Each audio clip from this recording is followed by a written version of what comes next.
ఒక చక్కటి వర్తమానం, ఈ దినం చెప్తున్న వర్తమానం మీ హృదయంలో దాచుకోండి. ఒకవేళ మీరు ఇమాన్యుయల్ మినిస్ట్రీ సంఘానికి వస్తూ ఉంటే ఈ సంఘంలో అలా కట్టబట్టడానికి ప్రయత్నం చేయండి. లేదు మీరు వేరే సంఘాలకు వెళ్ళే ప్రజలైతే తప్పకుండా ఆ సంఘాలకు వెళ్ళండి. ఆ మంచి సంఘంలో నేను చెప్పినట్లుగా, చెప్పబోతున్నట్లుగా, వాక్యం చెప్తున్నట్లుగా మీ కుటుంబాలను కట్టుకోవటానికి ప్రయత్నం చేయండి. క్రైస్తవుని జీవితంలో క్రైస్తవుని ఆశీర్వాదం అంతా సంఘంలోనే దాగి ఉంది. సంఘంలో మనం ఎలా ప్రవర్తిస్తామో మన ప్రవర్తన అది మన పిల్లలకి ఆశీర్వాదాన్ని తీసుకొస్తుంది. తేడాగా ప్రవర్తిస్తే నష్టపోవలసినటువంటి పరిస్థితి వస్తుంది. సంఘం యొక్క గొప్పతనం, సంఘంలో సేవకులు కానీ, సేవకురాలు కానీ, విశ్వాసులు కానీ ఎలా బ్రతికితే మనం దేవుని దయను పొందుకోగలుగుతాం. కీర్తనల్లో ఒక స్థలంలో రాసి ఉంటుంది, 122వ కీర్తన, 122వ కీర్తన 6-7 చరణాలు నాతో కలిసి చెప్పండి. యెరూషలేము యొక్క క్షేమము కొరకు ప్రార్థన చేయుడి. యెరూషలేమా, నిన్ను ప్రేమించువారు వర్ధిల్లుదురు. నీ ప్రాకారములలో నెమ్మది కలుగునుగాక, నీ నగరులలో క్షేమముండునుగాక. యెరూషలేము క్షేమం కొరకు ప్రార్థించండి. యెరూషలేమా, నిన్ను ప్రేమించువారు వర్ధిల్లుదురు. పాత నిబంధనలో అక్షరార్థమైన ఒక పట్టణాన్ని గూర్చి ఈ స్థలంలో అంటాడు, ప్రజలారా, మీరందరూ యెరూషలేము క్షేమం కొరకు ప్రార్థించండి. ఆ ప్రార్థన ఎట్లుండాలంటే మొక్కుబడిగా ఉండొద్దు, ప్రేమతో ఉండాలి. యెరూషలేమును మీరు ఎంత ప్రేమిస్తారో మీరు అంతగా వర్ధిల్లుతారు అంటాడు. భూమి మీద బ్రతుకుతున్న ప్రతి వారు వర్ధిల్లాలి అని కోరుకుంటారా కోరుకరా? మా పిల్లలు వర్ధిల్లాలి కోరుకుంటారా లేదా? నోరు తెరిచి చెప్పాలి. మా వ్యాపారం వర్ధిల్లాలి కోరుకుంటారా లేదా? మా కంపెనీలు వర్ధిల్లాలి కోరుకుంటారా లేదా? మనమే కాదు, మా చిన్నతనంలో ఈ రాజకీయ పార్టీ వాళ్ళు ప్రచారం చేసేటప్పుడు మైకులతో ఏమని అనౌన్స్మెంట్ ప్రచారం చేసేవాళ్ళు తెలుసా? Congress party, Telugu Desam party, TRS party, Janasena party, YCP party, BJP party వర్ధిల్లాలి అని కోరుకుంటారు. అంటే చివరికి పార్టీ వాళ్ళు కూడా ఏం కోరుకుంటారు? వర్ధిల్లాలి అని కోరుకుంటారు. ఎవరైనా భూమి మీద నేను వర్ధిల్లకూడదండే, నా కుటుంబం పాడైపోవాలండే, నా పిల్లలు నాశనం అయిపోవాలండే, నా భర్త నాశనం అయిపోవాలండే, నా భార్య నాశనం అయిపోవాలండే, అసలు నా కుటుంబం నిలవబడకూడదండి, పూర్తిగా నాశనం అయిపోవాలండి అని ఎవరైనా కోరుకుంటారా? ఒకవేళ ఎవరైనా కోరుకున్నారంటే వాళ్ళని అర్జెంటుగా అక్కడి నుంచి ఎర్రగడ్డ మెంటల్ హాస్పిటల్లో జాయిన్ చేయాలి. అవునంటారా కాదంటారా? నాసికా రంధ్రాలలో ఊపిరున్న ప్రతివాడు, ఇంత జ్ఞానం ఉన్న ప్రతివాడు, కొంచెం జ్ఞానం ఉన్నవాడు కూడా నేను వర్ధిల్లాలి అని కోరుకుంటాడు. అయితే ఒకడు వర్ధిల్లాలి అని అంటే ఎవడు యెరూషలేముని ఎక్కువ ప్రేమిస్తాడో వాడు అంతకంతకు వర్ధిల్లుతాడు. పాత నిబంధనలో పట్టణాన్ని గురించి రాయబడి ఉంది. ఈ క్రొత్త నిబంధనలో అసలు సిసలు నిజమైన యెరూషలేము జీవము కలిగిన దేవుని సంఘం. విన్నారా? జీవము కలిగిన దేవుని సంఘం కొరకు అనునిత్యం ఎవరు ప్రార్థిస్తారో, సంఘాన్ని ఎవరు ఎక్కువగా ప్రాణాధికంగా ప్రేమిస్తారో వారు కానీ, వారి పిల్లలు కానీ, వారి పిల్లల పిల్లలు కానీ ఎప్పటికీ ఎన్నటికీ వర్ధిల్లుతూనే ఉంటారు. కూర్చున్నా లేచినా మా సంఘం, దేవుడు మాకిచ్చిన పరిచర్య, దేవుడు మాకిచ్చిన సేవకులు, దేవుడు మాకిచ్చిన సేవకురాళ్ళు, దేవుడు ఈ భూమి మీద మేము ఆత్మీయంగా కట్టబడటానికి దేవుడు మాకిచ్చిన ఆత్మీయ కుటుంబం మా సంఘం, మా దైవ సేవకులు, దేవుడు మాకిచ్చిన పరిచర్యని 24 గంటల సంఘం పరిచర్యని సంఘాన్ని ఎక్కువగా ఎవరు ప్రేమిస్తారో వారి పిల్లలు అంతకంతకు వర్ధిల్లుతూ ఉంటారు. చాలామందికి వాళ్ళ పిల్లలను గూర్చిన విలువ తెలుసు, సంఘాన్ని గూర్చిన విలువ తెలియదు. వాళ్ళ కుటుంబాలను గూర్చిన విలువ తెలుసు, సంఘాన్ని గూర్చిన విలువ తెలియదు. భార్య విలువ తెలుసు, భర్త విలువ తెలుసు, సంసారం విలువ తెలుసు, కానీ సంఘం యొక్క విలువ చాలామంది ఎరుగక సంఘంలో ఇష్టానుసారంగా బ్రతకటాన్ని బట్టి వర్ధిల్లాల్సిన క్రైస్తవ కుటుంబాలు వర్ధిల్లకపోగా క్షీణదశకు వెళ్తున్న కుటుంబాలు లోకంలో చాలా మన కళ్ళతో చూస్తూ ఉన్నాం. ప్రతి వ్యక్తి తన బ్రతుకులో సంఘం యొక్క విలువ గుర్తించాలి. సంఘం యొక్క విలువ గుర్తించాలంటే సంఘం యొక్క విలువ మనకు ఎక్కడ అర్థమైద్దో తెలుసా? సిలువ దగ్గర మనకు అర్థమైద్ది. దేవుడు మానవుడై భూమి మీదకి దిగొచ్చి తన ప్రశస్తమైన రక్తాన్ని చిందించి తన రక్తము ద్వారా సంపాదించిందే జీవము కలిగిన దేవుని సంఘం. అంటే సంఘం యొక్క విలువ ఎంత అంటే యేసయ్య రక్తం యొక్క విలువ ఎంతో సంఘము యొక్క విలువ అంత. మిమ్మల్ని అడుగుతా, యేసయ్య రక్తం యొక్క విలువ ఎంత?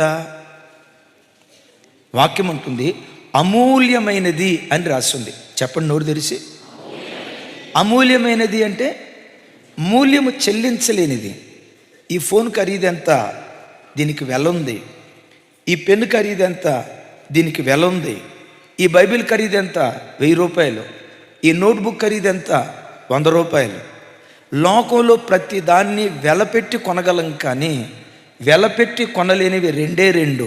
ఒకటి యేసుక్రీస్తు వారి రక్తం, రెండవది ఆయన రక్తము ద్వారా స్థాపించబడిన జీవము కలిగిన దేవుని సంఘం. సంఘం యొక్క విలువ ప్రజలు గుర్తించాలి. నేనంట సంఘం కొరకు దేవుడే తన ప్రాణం పెట్టాడంటే అది ఎంత విలువై ఉంటుందో కదా. ఇది కొంచెం అర్థం చేసుకోండి. సంఘం కొరకు దేవుడే తన ప్రాణం పెట్టాల్సి వచ్చిందంటే ఆ సంఘం ఎంత విలువైందో కదా. ఆ మధ్య హైటెక్ సిటీ దగ్గర ఒక ప్రాంతంలో ఎకరం 100 కోట్లకు అమ్ముడుపోయింది. ఒకసారి చెప్పండి. కోట్లు అంటే ఈ కోట్లు కాదు తెల్లే, డబ్బులు. థ్యాంక్ యూ అమ్మ. 100 కోట్లు ఎంత? ఎకరం 100 కోట్ల రూపాయలకు అమ్ముడుపోయింది. ఎందుకు ఎకరం 100 కోట్లు పెట్టుకున్నారు? ఆ ప్రాంతం అంత ఖరీదైంది. ఏమంటే నేను మార్కెట్లో నిలవబడి అదే హైటెక్ సిటీ దగ్గర ఇదిగో ఈ ఫోన్ అమ్ముతాను, ఈ ఫోన్ ఖరీదు 100 కోట్లు అని అన్నాను అనుకోండి, నన్ను ఎట్టా చూస్తారో తెలుసా? ఎవడ్రా ఈ మెంటలోడు, ఫోను 100 కోట్ల, దీని ఖరీదు 100 కోట్లు ఎందుకైతే? మహా అయితే 1,00,000 రూపాయలు, 50,000 రూపాయలు, 25,000 రూపాయలు, 10,000 రూపాయలు అంటే బాగుంటుంది. కానీ ఈ ఫోన్ పెట్టుకొని ఇదిగో 100 కోట్లు, ఈ ఫోన్ ఎవరు కొంటారో 100 కోట్లకు అమ్ముతాను, ఈ పెన్ను 100 కోట్లకు అమ్ముతాను, ఈ బైబిల్ 100 కోట్లకు అమ్ముతాను అని అన్నాను అనుకోండి, తెలివి కలిగినోడిని చూసినట్టు చూస్తారా, పిచ్చోడిని చూసినట్టు చూస్తారా? ఇది నాకు ఆపాదించుకున్నా కాబట్టి మీరు టకామని చెప్పట్లా. తమ్ముడా కామారెడ్డి, నీ పేరు చెప్తాడా? నవీన్, నువ్వు కుకట్పల్లి దగ్గర హైటెక్ సిటీ దగ్గర ఇదిగో ఈ పెన్ను 100 కోట్లకు అమ్ముతాను, కావాల్సిన వాళ్ళు కొనుక్కోండి అని నువ్వు అనౌన్స్మెంట్ చేసావు అనుకో తమ్ముడు, కుకట్పల్లి వాళ్ళందరూ నేను ఎట్ట చూస్తారు? ఏంటి ఏంటి పరిశుద్ధాత్మ చూస్తారా? మెంటలోడి లాగా చూస్తారు. ఈడేవుడు పాగలగాడు ఎక్కడికి వచ్చాడు, ఈడేవుడు మెంటలోడు ఎక్కడికి వచ్చాడు, దీన్ని పట్టుకొని 100 రూపాయలు అంటారేంటి, సారీ 100 కోట్లు అంటారేంటి? అంటారా అనరా నవీన్? కదా కదా. అంటే నేనంట అది 100 కోట్ల రూపాయలు పెట్టి ఎకరం కొనగలిగాడంటే అది ఖరీదైన స్థలం, అది ఖరీదైన స్థలం. సంఘం కొరకు దేవుడు తన ప్రాణం పెట్టాల్సి వచ్చిందంటే దాని అర్థం ఏంటో తెలుసా? సంఘం అంత విలువైనది. అందుకని పెట్టారా, చూడండి చూడండి, నీ భర్త నువ్వు ప్రేమించిన దానికంటే సంఘాన్ని ఎక్కువ ప్రేమించడం నేర్చుకో. నీ భార్యని ఎక్కువ ప్రేమించిన దానికంటే సంఘాన్ని ఎక్కువ ప్రేమించడం నేర్చుకో. నీ కడుపును పుట్టిన నీ పిల్లలను ఎక్కువ ప్రేమించిన దానికంటే, చివరికి నేనంట నిన్ను నీవు ప్రేమించుకున్న దానికంటే సంఘాన్ని ఎక్కువ ప్రేమించడం నేర్చుకో. సంఘాన్ని ఎంత ఎక్కువ ప్రేమిస్తావో, సంఘాన్ని ఎంత ఎక్కువ ప్రేమిస్తావో దేవుడు నిన్నంత ఎక్కువ ప్రేమించడం ప్రారంభిస్తాడు. ఎమాన్యుయల్ చర్చి కాకపోతే ఎమాన్యుయల్ చర్చి ఉంటుంది. ఏ ప్రపంచంలో ఇది ఒక చర్చేనా? చర్చి మనిషిది కాదు, యేసుక్రీస్తు తన రక్తంతో కొనుక్కుంది ఇది. ఆ గోడలను చూసినప్పుడు యేసయ్య రక్తాన్ని చూడండి. ఆ పిల్లర్లను చూసినప్పుడు యేసయ్య రక్తాన్ని చూడండి. సంఘంలో ఏ వ్యక్తిని చూసినప్పుడైనా ఈ బిడ్డ యేసయ్య తన స్వరక్తమిచ్చి సంపాదించిన బిడ్డ, అయ్యో ఇది యేసయ్య పెండ్లి భార్య అని సంఘాన్ని చూసినప్పుడు ఎంత ప్రేమతో, ఎంత గౌరవంతో, ఎంత ఉన్నతమైన భావంతో నువ్వు ఉంటావో, నీవన్నా నీ పిల్లలన్నా అంత ప్రత్యేకంగా దేవుడు ప్రేమించడం ప్రారంభిస్తాడు. మీరు ఎరుగుదురు కదా ఈ మాట. ఎవడైనా నా ఆలయాన్ని పాడు చేస్తే నేను వాడిని పాడు చేస్తా. దీన్ని రివర్స్లో చెప్పండి. ఎవడైనా నా ఆలయాన్ని బాగు చేస్తే వాడిని నేను బాగు చేస్తా. ఎవడైనా నా ఆలయాన్ని ప్రేమిస్తే వాడిని నేను ప్రేమిస్తా. ఎవడైనా నా ఆలయం పట్ల బాధ్యత కలిగిన వాడిగా ప్రవర్తిస్తే వాని ఇంటి పట్ల నేను బాధ్యత కలిగిన వాడిగా ఉంటా. ఎవడైనా నా సంఘాన్ని ప్రాణాధికంగా ప్రేమిస్తే వాణ్ణి, వాని పిల్లలను ప్రాణాధికంగా నేను ప్రేమిస్తాను అంటాడు. ఎప్పుడు సంఘం యేసయ్య తన రక్తాన్ని చిందించి కొనుక్కున్న సంఘం. ఈ సంఘాన్ని ఎప్పుడు మనం గుండెల్లో పెట్టుకోవాలి. ఎలా బ్రతకాలి? బోధించే బోధకులు కానీ, వింటున్న ప్రజలు కానీ సంఘం పట్ల ఎలాంటి దర్శనం ఉండాలి? చూడండి, ఎఫెసీలకు రాసిన పత్రిక. సంఘం క్షేమాభివృద్ధి పొందాలంటే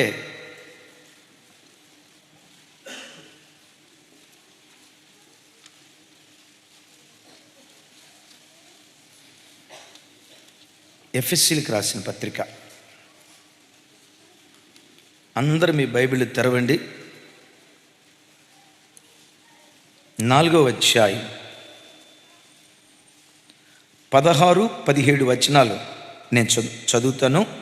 నాతో కలిసి అందరూ చెప్పడానికి ప్రయత్నం చేయండి. ఆయన శిరస్సై ఉన్నాడు. ఆయన నుండి సర్వ శరీరము చక్కగా అమర్చబడి తనలోనున్న ప్రతి అవయవము తన పరిమాణము చొప్పున పనిచేయుచుండగా ప్రతి కీలు వలన కలిగిన బలము చేత అతకబడి ప్రేమయందు తనకు క్షేమాభివృద్ధి కలుగునట్లు శరీరమునకు అభివృద్ధి కలుగు చేసుకొనుచున్నది. మనం ఈ కోడికలకు పెట్టుకున్న టైటిల్ ఏంటంటే సంఘ క్షేమాభివృద్ధి అనండి ఒకసారి, ఇంకోసారి. క్షేమాభివృద్ధి అని అంటే అభివృద్ధికి క్షేమం ఉండాలి. దాన్నే ఏమంటారంటే తమ్ముడు క్షేమాభివృద్ధి అని అంటారు. కొన్ని సంఘాలు ఉంటాయి, ఏమండి ఒకప్పుడు ఆ సంఘానికి 300 మంది వచ్చేవాళ్ళండి, అభివృద్ధి పొందింది. మరలా 2 సంవత్సరాల తర్వాత ఏమంటారు తెలుసా? 300 మంది వచ్చే సంఘానికి ఇప్పుడు 30 మంది వస్తున్నారంటండి అని అన్నారు. అంటే అభివృద్ధికి ఏమైంది? అభివృద్ధికి ఏమి లేదు. ఆ సంఘానికి ఒకప్పుడు 100 మంది వచ్చేవాళ్ళు అంటండి. Prize card. మరి ఒకప్పుడు 100 మంది వచ్చే సంఘానికి ఇప్పుడు ఎంతమంది వస్తున్నారయ్యా? అయ్యా అప్పుడు 100 మంది వస్తూ ఉంటే ఇప్పుడు ఆదివారం 500 మంది వస్తున్నారయ్యా. దాన్ని ఏమంటారు? అభివృద్ధికి క్షేమం కలిగింది.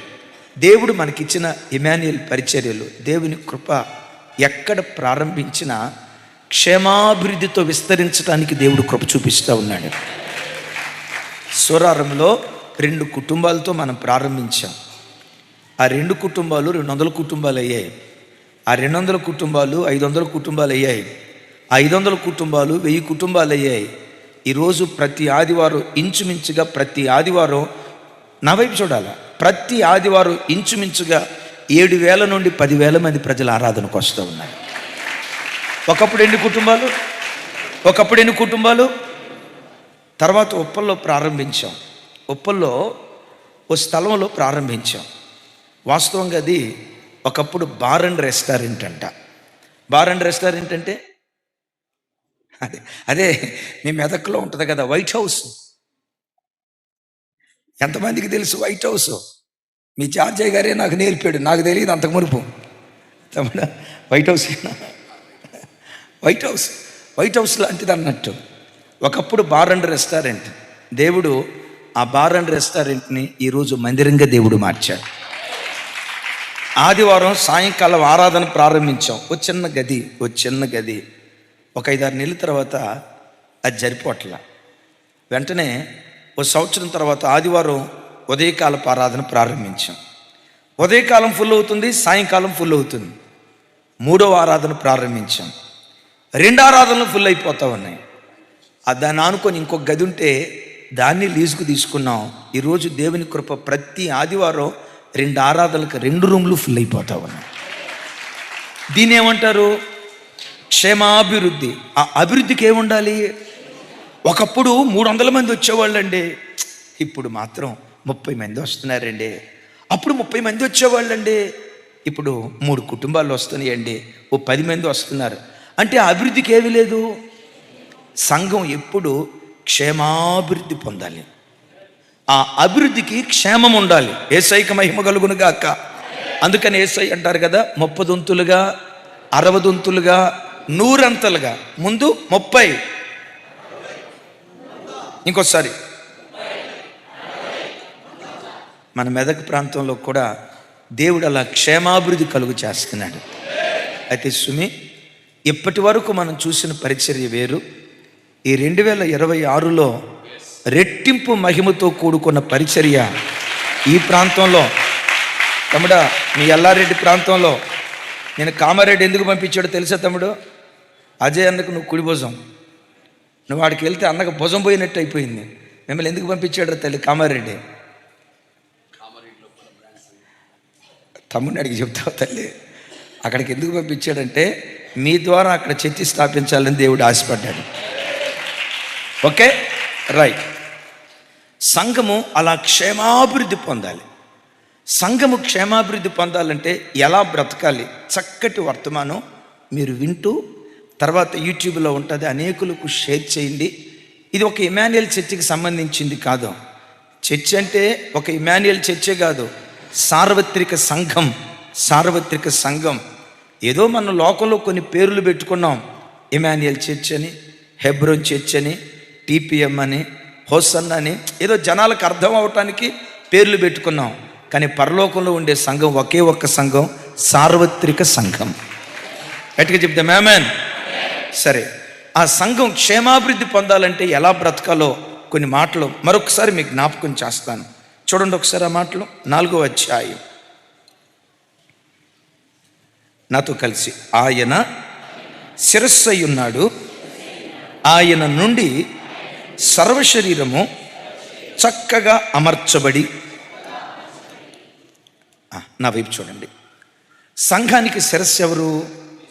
సంఘానికి జెర్మియా అన్న కాదు శిరస్సు, సంఘానికి జ్యోతమ్మ గారు కాదు శిరస్సు, సంఘానికి జార్జయ్య గారు కాదు శిరస్సు, సంఘానికి రాజన్న కాదు శిరస్సు. ఇజ్రాయేల్ అన్న ఏడు ఎక్కడున్నాడు? ఉన్నావా? సంఘానికి ఇజ్రాయేల్ అన్న కాదు శిరస్సు. జీవము కలిగిన దేవుని సంఘానికి శిరస్సు మన ఆరాధ్య దైవం ప్రభు అయిన యేసుక్రీస్తు వారు. మిమ్మల్ని ఒక మాట అడుగుతాను. సంఘానికి యేసుక్రీస్తు ఎందుకు శిరస్సు అయి ఉన్నాడు? దేవుడై ఉన్నందువల్ల మాత్రమే కాదు, దానికి మించి సంఘానికి ఆయన శిరస్సు అవ్వటానికి కారణం ఏంటంటే సంఘం కొరకు తన ప్రాణాన్ని ధారపోసాడు. తన ప్రాణాన్ని ధారపోసాడు కనుక సంఘమని ఆయన శరీరానికి శిరస్సు అయి ఉన్నాడు. యవన బిడ్డలో చూడండి, మీరందరూ శ్రద్ధగా వినాలి. వాలంటీర్స్ కూడా ఎట్లా ఉండాలో చెప్తా. నేను ఒకసారి బెంగళూరు ఏజీ చర్చికి వెళ్ళాను. ఆ ఏజీ చర్చిలో లైవ్ ఇచ్చే బిడ్డలు కూడా వాక్యం చెప్తూ ఉంటే, పాటలు పాడుతూ ఉంటే, భాషలు మాట్లాడుతూ ఆరాధనలో పాలు పంపులు పొందారు.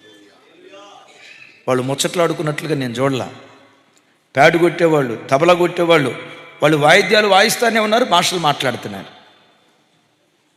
దైవజనుడు వాక్యం ప్రకటిస్తూ ఉన్నారు. లైవ్ ఇచ్చే బిడ్డలు నేను అలాంటి క్లీన్గా గమనిస్తూ ఉన్నాను. మీరు ఇక్కడేదో పరిచర్య చేయటానికి వచ్చారని మీ ఆత్మీయత పోగొట్టుకోవద్దు. పరిచర్య చేస్తూ దేవుని వాక్యంలో పాలిభాగస్తులు అవుదురుగాక. కొంచెం గట్టిగా చెప్దాం ఆమేన్. కొన్ని సందర్భాల్లో కొన్ని చర్చెస్లో పరిచర్య చేసే వాళ్ళ దగ్గర నుంచి పాపం బయలుదేరుతుంది. ఎందుకంటే అందరూ వాక్యం వింటారు కానీ పరిచర్య చేసేవాళ్ళు వాక్యం వినరు. తమ్ముడా ఏం చేసావు? మొత్తం ఆర్గనైజ్ చేశాను. Praise God. ఆర్గనైజ్ చేయటం చాలా బాధ్యతతో కూడుకుంది, కష్టంతో కూడుకుంది, తెలివితో కూడుకుంది. ఎట్ దట్ సేమ్ టైం మీ ఆత్మీయతకు మీరు దూరం కాకూడదు. ఒకళ్ళు కూడా ఆమె చెప్పాల, మీరు చెప్పాలా. అది పరిచర్య చేస్తూ దేవుని పనిలో దేవునితో అంటు కట్టబడి బ్రతుకుదుగాక.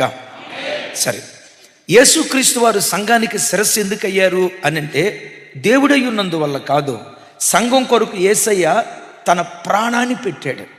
బిడ్డలారా, 23 సంవత్సరాల సేవానుభవం కలిగిన దైవజనుడిగా చెప్తున్నాను.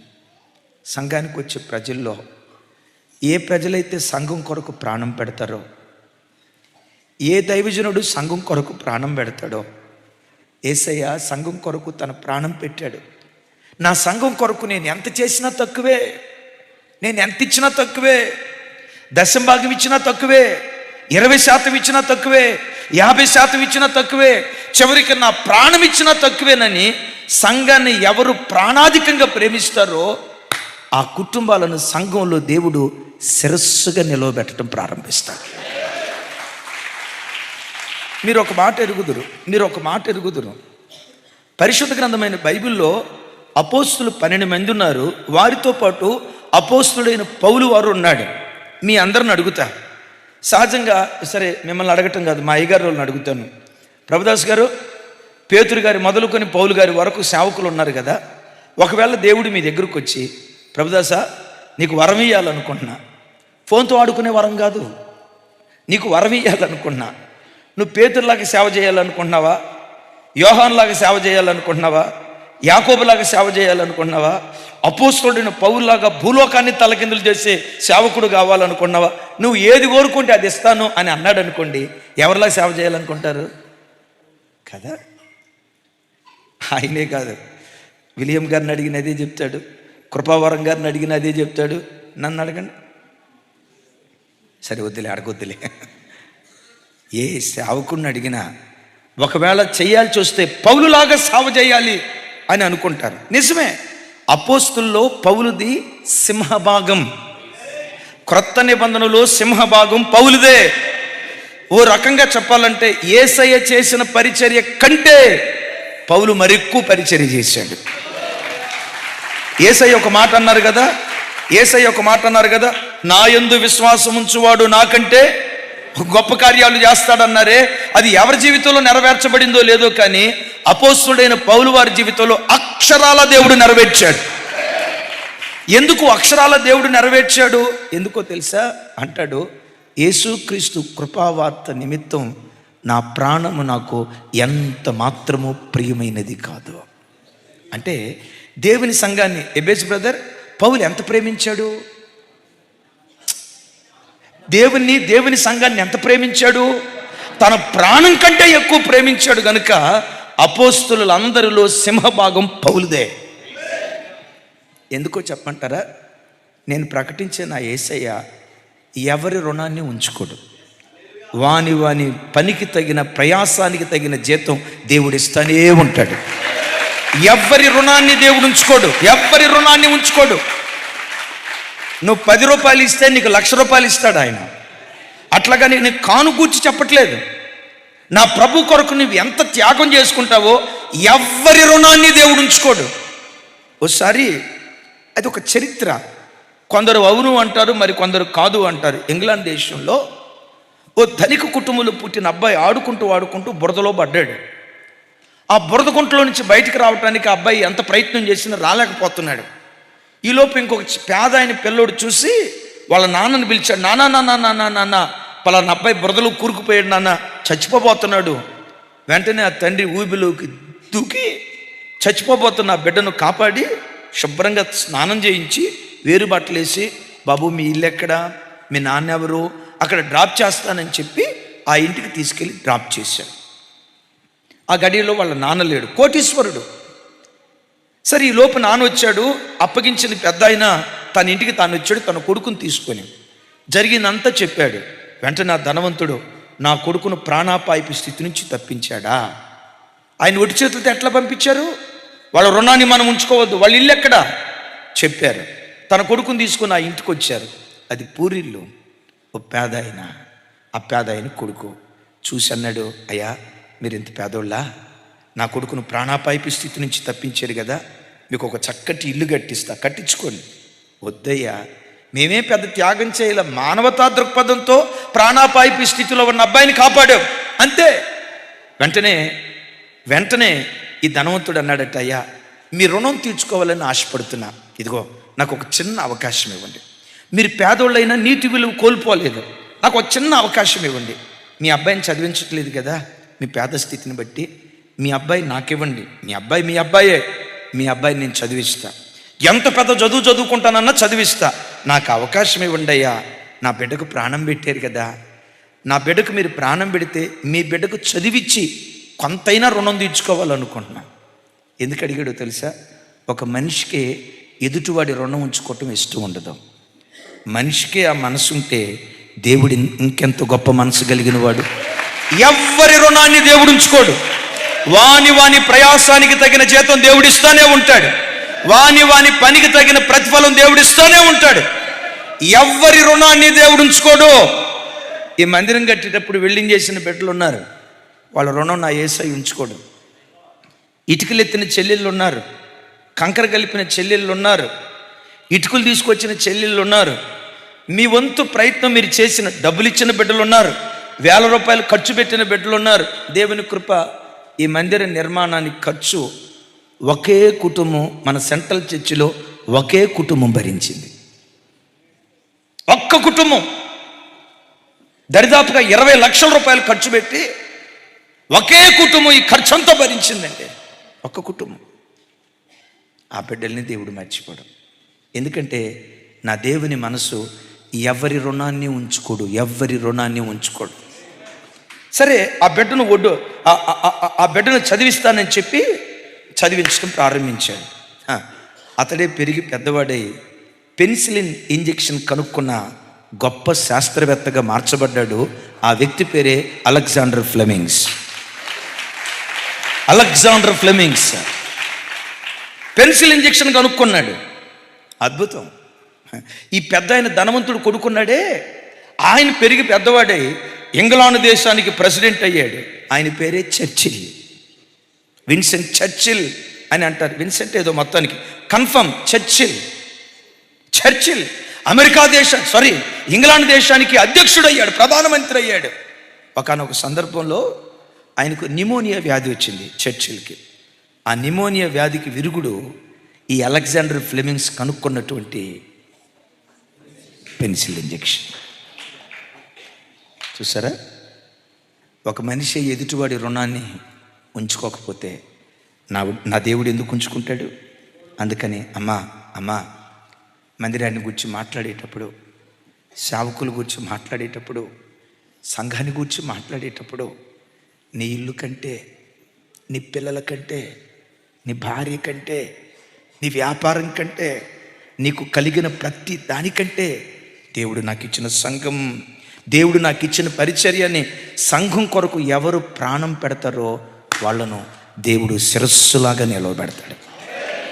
నా చేతులెత్తి దీవిస్తున్నా, మిమ్మలను, మీ కుటుంబాలను, మీ పిల్లలను మీరు బ్రతుకుతున్న స్థలాలలో శిరస్సుగా దేవుడు ఉంచునుగాక.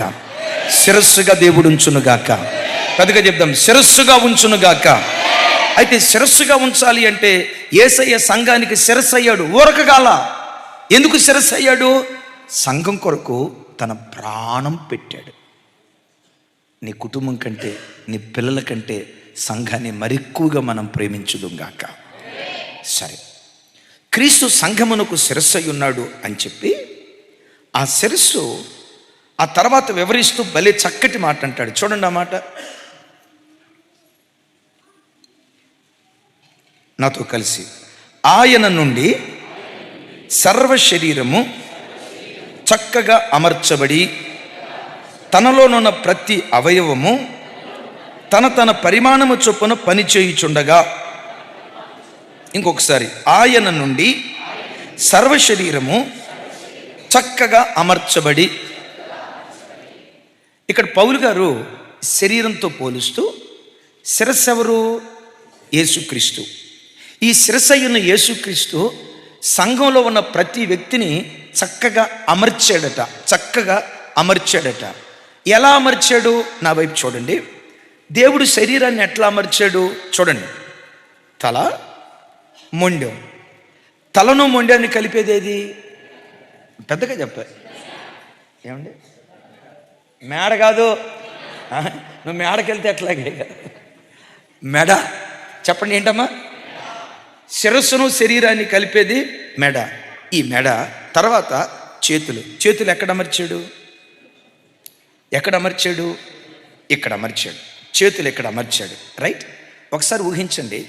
చేతులు ఇక్కడ అమర్చాడు, ఆ తర్వాత గుండెని ఇక్కడ అమర్చాడు, ఊపిరితిత్తులను ఇక్కడ అమర్చాడు, కిడ్నీలు ఇక్కడ అమర్చాడు, చుట్టూతో ఎముకలు, ఈ ఎముకలు బయటకు కనపడకుండా చర్మంతో కప్పాడు. ఆ తర్వాత కాళ్ళు కింద అమర్చాడు. ఆ మనిషిని చూడటంతో అబ్బా ఎంత చక్కటి రూపం రా అని అంటామా లేదా? నేనంట. మానవ రూపాన్ని ఎంత చక్కగా దేవుడు అమర్చాడో చూడండి.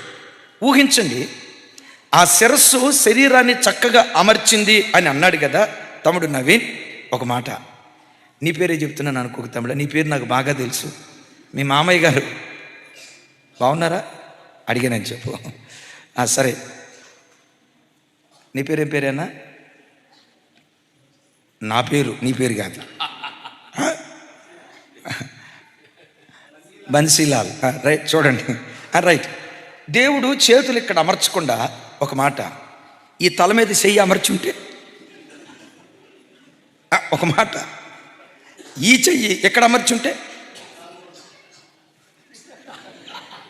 ఊహించండి ఒకసారి. ఊహించండి ఒకసారి. ఊహించండి. ఈ చెయ్యి ఇక్కడ అమర్చకుండా, ఈ చెయ్యి ఇక్కడ అమర్చకుండా, చూడండి.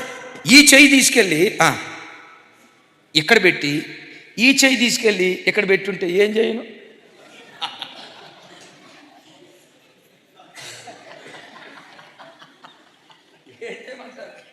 చెప్పాలంటే నాగరా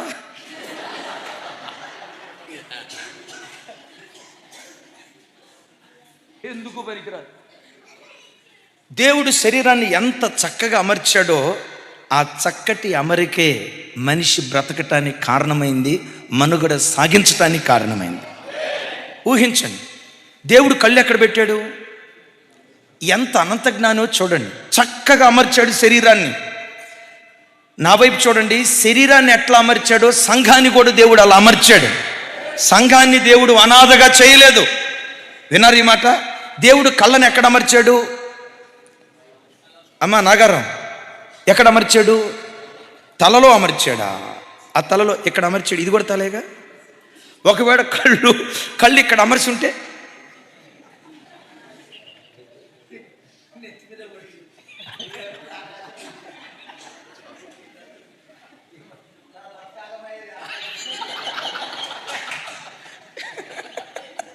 అది అట్లాంటి మా తెలంగాణ పదం కావాలన్నా అన్నేమంటారంటే, కళ్ళే కనుక తలకాయ మీద ఇక్కడ పెట్టుంటే బతుకు ఆగమైపోయేదంట, ఆగమైపోయేదంట. చూసారా? ఇక్కడ పెట్టుంటే కళ్ళు బన్సీ ఇక్కడ పెట్టుంటే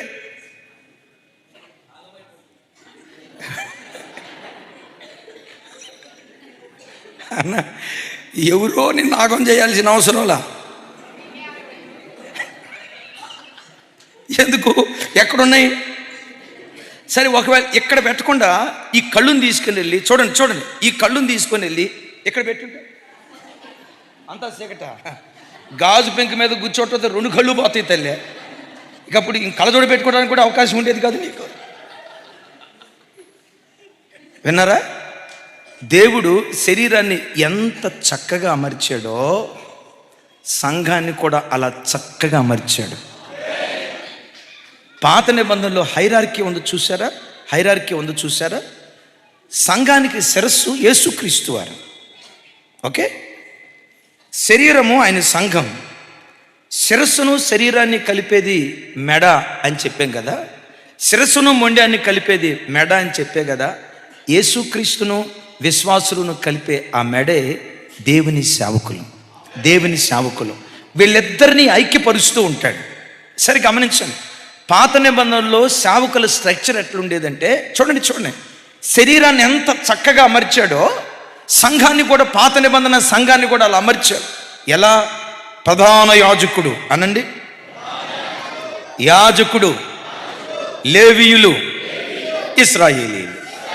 మరోసారి, ప్రధాన యాజకుడు, యాజకులు, లేవీయులు, ఇశ్రాయేలు ప్రజలు. చక్కగా దేవుడు అమర్చాడు. ప్రధాన యాజకుని పరిస్థితి ఏంటో తెలుసా? ఏడాదికి ఒక్కసారి అతి పరిశుద్ధ స్థలంలోకి వెళ్ళి సర్వలోకనాథుని నిబంధన మందసం ఎదుట ధూపం వేసేవాడు. యాజకుడు వచ్చి, నువ్వు ఒక్కడో బాటం ఏంటయ్యా, నేను కూడా వస్తా అన్నాడు అనుకో, అక్కడ దాకా వెళ్ళేలోపు చచ్చిపోయి ఉంటాడు. ఒక హైరార్కీ. ప్రధాన యాజకుడు పని ప్రధాన యాజకుడే చేయాలి. విచిత్రం చూడండి. ఈ ప్రధాన యాజకుడు ధూపం వేయాలి కదా. ఈ ధూపం వేయటానికి కావలసిన ధూపద్రవ్యాలన్నీ సిద్ధపరిచేది ఎవరు? తెచ్చేదేమో ఇశ్రాయేలీయులు, నూరేదేమో లేవీయులు, ధూపార్తుల్లో పోసేదేమో యాజకులు, ధూపం వేసేదేమో. సొమ్మొకటిది సోకొకటిది అనకండి. దేవుని నియమం అంతే.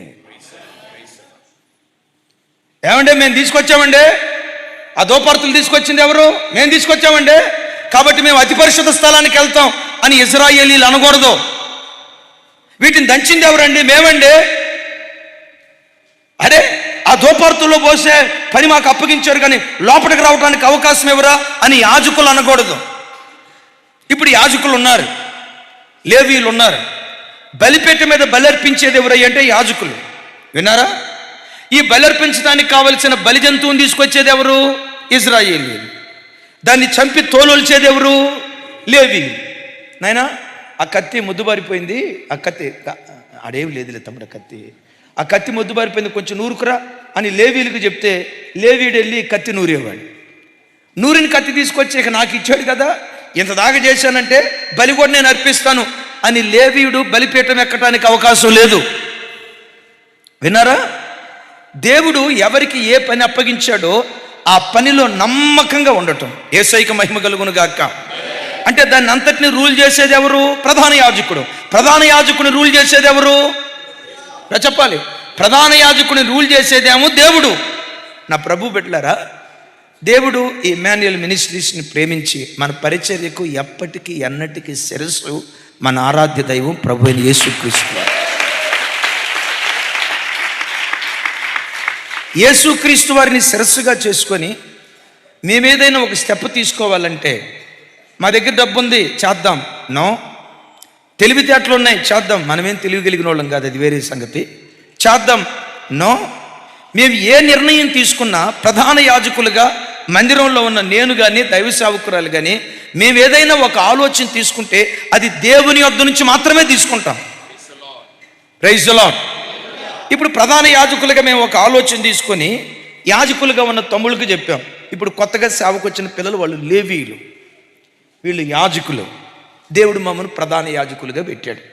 జార్జ్, నా మెదక్ నుంచి పటాన్ చెరువు వచ్చాయి అని అన్నాను అనుకోండి, జార్జ్ అన్న మారు మాట మాట్లాడకుండా వెంటనే పెట్టెబేడ జరుపుకొని పటాన్ చెరువు వచ్చేస్తాడు. ప్రధాన యాజకుని మాటకు లోబట్టమే యాజకుని పని.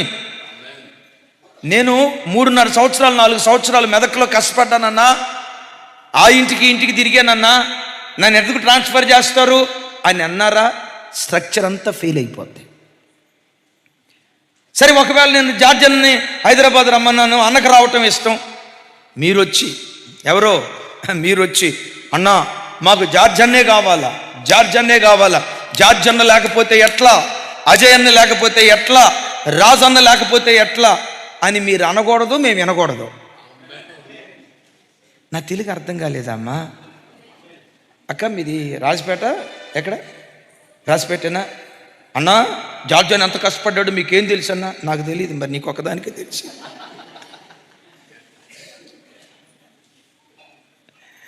విన్నారా? నాకు తెలియదు, మీకు ఒక్కరికే తెలిసింది. అసలు అలాంటి మాటలు సంఘంలో వినబడకూడదు. Praise the lord, praise the lord. అందరం చెప్తాం ఆమేన్. అమ్మా దీప్తి, జార్జ్ అన్న మా ఇంటికి వచ్చి ఎన్నిసార్లు అన్నాడన్నా? జార్జన్న 3 వారాలు బట్టి కనపడకపోయేసరికి మా కూతురు జార్జన్న అంది. రెస్పా జార్జన్న అని కలవరించింది. జార్జన్న కావాలి, జార్జన్న పంపించకపోతే చర్చి ముందు టెంట్ వేస్తాం అని అన్నారా? స్ట్రక్చర్ పాడైపోద్ది. ప్రధాన యాజకుడికి సిగ్నల్ దేవుని దగ్గర నుంచి వస్తుంది. ప్రధాన యాజకుడు సిగ్నల్ పొందుకున్న తర్వాత యాజకులకు చెప్తారు. ఆ యాజకుడు లేవీలకు చెప్తాడు. ఆ లేవీలకు చెప్పింది ప్రజలకు చెప్తారు. అలా స్ట్రక్చర్ చక్కగా ఉండటాన్ని బట్టే ఆ సంఘము క్షేమాభివృద్ధి పొందటానికి దేవుడు కృప చూపిస్తాడు. మేము ఎవరిమయ్యా అంటే ఈ భూమి మీద యాత్రికులు, పరదేశులు. ఒకసారి చెప్పండి. ఇప్పుడు యాత్రికుడు ప్రయాణమే వెళ్తున్నాడు. యాత్రికుడు దేవురు ఈరోజు ఈ ఊరిలో ఉంటాడు. ఇప్పుడు ఒక ఆయన ఉన్నాడు, ఆ పేరు చెప్తే గౌరవం అయిపోద్ది, కానీ ప్రపంచ యాత్రికుడు.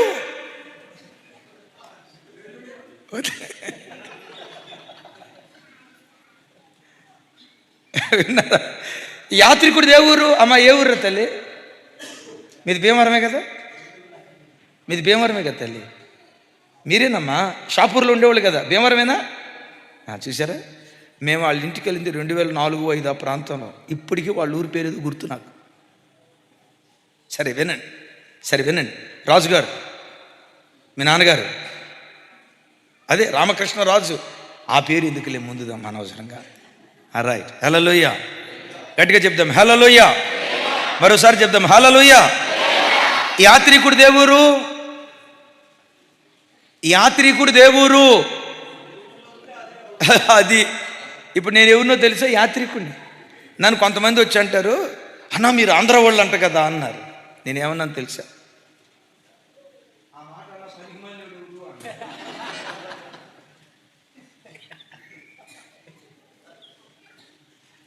ఒకసారి అట్టాను తమ్ముడా, ఒకసారి అట్టాను.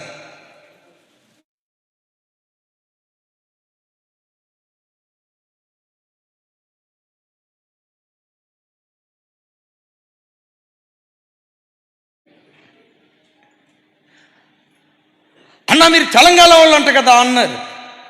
దానికి ఏమైనా ఉంటాను అమ్మా? నేను అన్నా, అవునయ్యా మీరు అన్నట్టుగానే ఇప్పటికీ ఎక్కడున్నా. రేపు విజయవాడ వెళ్ళబోతున్నా. విజయవాడ వెళ్ళినప్పుడేమో ఆంధ్ర వాడిని, హైదరాబాద్లో ఉన్నప్పుడేమో తెలంగాణ వాడిని, అమెరికా వెళ్ళినప్పుడేమో అమెరికా వాడిని, మన న్యూజిలాండ్ వెళ్ళాను న్యూజిలాండ్ వాడిని, రేపు అరబ్ దేశం వెళ్ళబోతున్నా అరబ్ దేశస్తుని.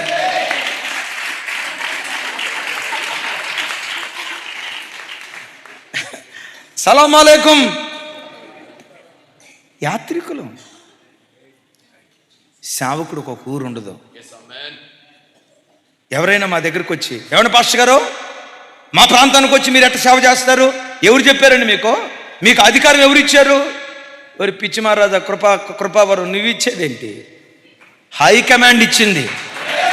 ఏమన్నాడు హైకమాండ్? మీరు సర్వలోకమునకు వెళ్ళి సర్వ సృష్టికి సువార్తను ప్రకటించండి. ఆంధ్ర లేదు, తెలంగాణ లేదు, కర్ణాటక లేదు, మెడ్రాస్ లేదు, అరవం లేదు, కేరళ లేదు, బెంగాలీ లేదు. సేవకుడు ప్రపంచంలో ఎక్కడికైనా వెళ్ళొచ్చు. విచిత్రం తెలుసా? మెదక్ జిల్లా కలెక్టర్ గారు మెదక్ జిల్లాలోనే ఆయన అధికారం. మెదక్ జిల్లాకు ఒక బార్డర్ ఉంటుంది, ఆ బార్డర్లోనే పనిచేయాల. సంగారెడ్డి జిల్లా కలెక్టర్ గారు సంగారెడ్డి వరకే పరిమితం. తెలంగాణ రాష్ట్ర ముఖ్యమంత్రి గారికి తెలంగాణ రాష్ట్రం వరకే, ఆంధ్ర రాష్ట్ర ముఖ్యమంత్రి గారికి ఆంధ్ర రాష్ట్రం వరకే, ట్రంప్ గారికి అమెరికా వరకే. సేవకుడికి ప్రపంచమంతా సార్. ఈ రైట్ రాయల్, ఈ అధికారం, ఈ రైట్ రాయల్ బోయాజ్ ఇస్తే వచ్చింది కాదు.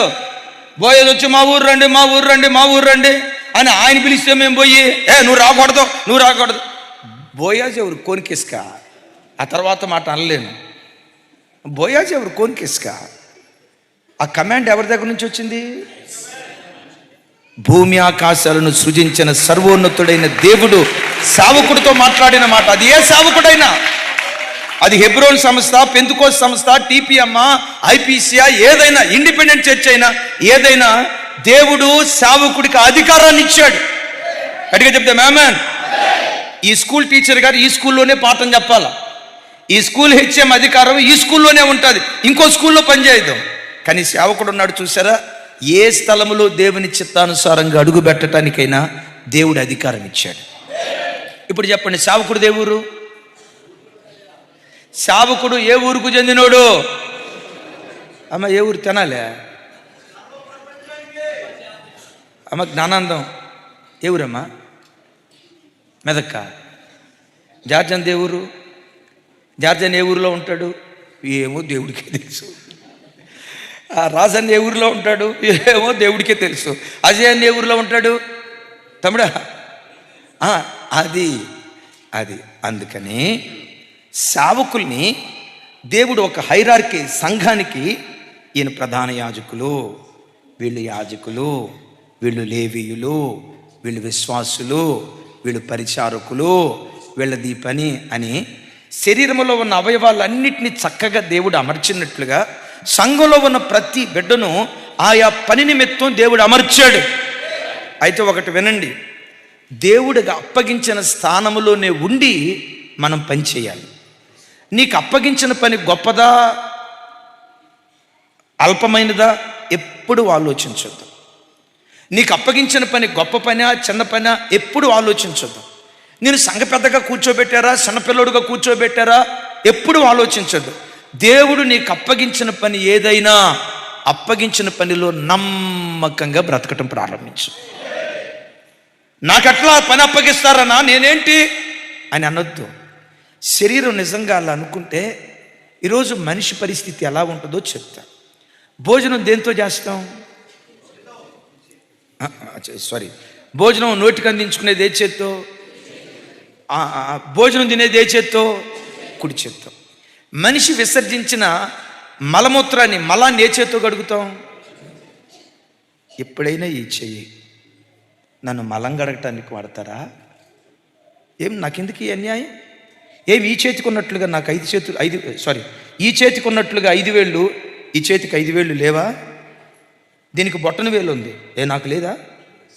దీనికి చూపుడు వేలు ఉంది, నాకు చూపుడు వేలు లేదా? దీనికి మధ్య ఫింగర్ ఉంది, నాకు లేదా? దీనికి రింగ్ ఫింగర్ ఉంది, నాకు లేదా? దీనికి చిన్న వేలు ఉంది, నాకు లేదా? ఏం చెప్పరేంటి సార్? చెప్పండి. ఇప్పుడు ఈ చెయ్యి అంటది నాకెంత అన్యాయం జరిగింది. ఈ చేతికి గీతలు ఉన్నాయి, నాకు లేవా? గీతలు డిజైన్లుగా ఉన్నాయి, నాకు లేవా? నాకు లేవా? ఈ చెయ్యి ఇట్టంటది, ఈ చెయ్యి ఇట్టంటది. నేను ఎందులో తక్కువ? నన్ను మలాన్ని కడగటానికి వాడతారా? ఏంటి నా పని? అనేగానికి ఈ చెయ్యి అనుకుంటే సరే, ఇదేం అసహ్యమైంది కాదు, దైనందిన జీవితంలో జరిగేది. తిన్న ఆహారాన్ని రుచి చూసేదేది? నాలుక. లొట్టలేసుకొని తినేదేది? అబ్బా భలే ఉంది, అబ్బా భలే ఉంది, అబ్బా స్వీట్. తమ్ముడు ఏమైనా స్వీట్ చేశారు ఈరోజు? మరి నువ్వేదో ఏ స్కేల్లో అని చెప్పావు. మరి కనీసం ఏమైనా ముక్కన్న ఉందా? ఇది సొరకాయ ముక్క. మరి లేనిపోయిన ఆశలు పెడుతూ కదా నాయన. నువ్వు ఆ లోయ అనేసరికి ఎక్కడికో తీసుకెళ్తావు, ఇంతకు సొరకాయ ముక్కలు పెట్టావా?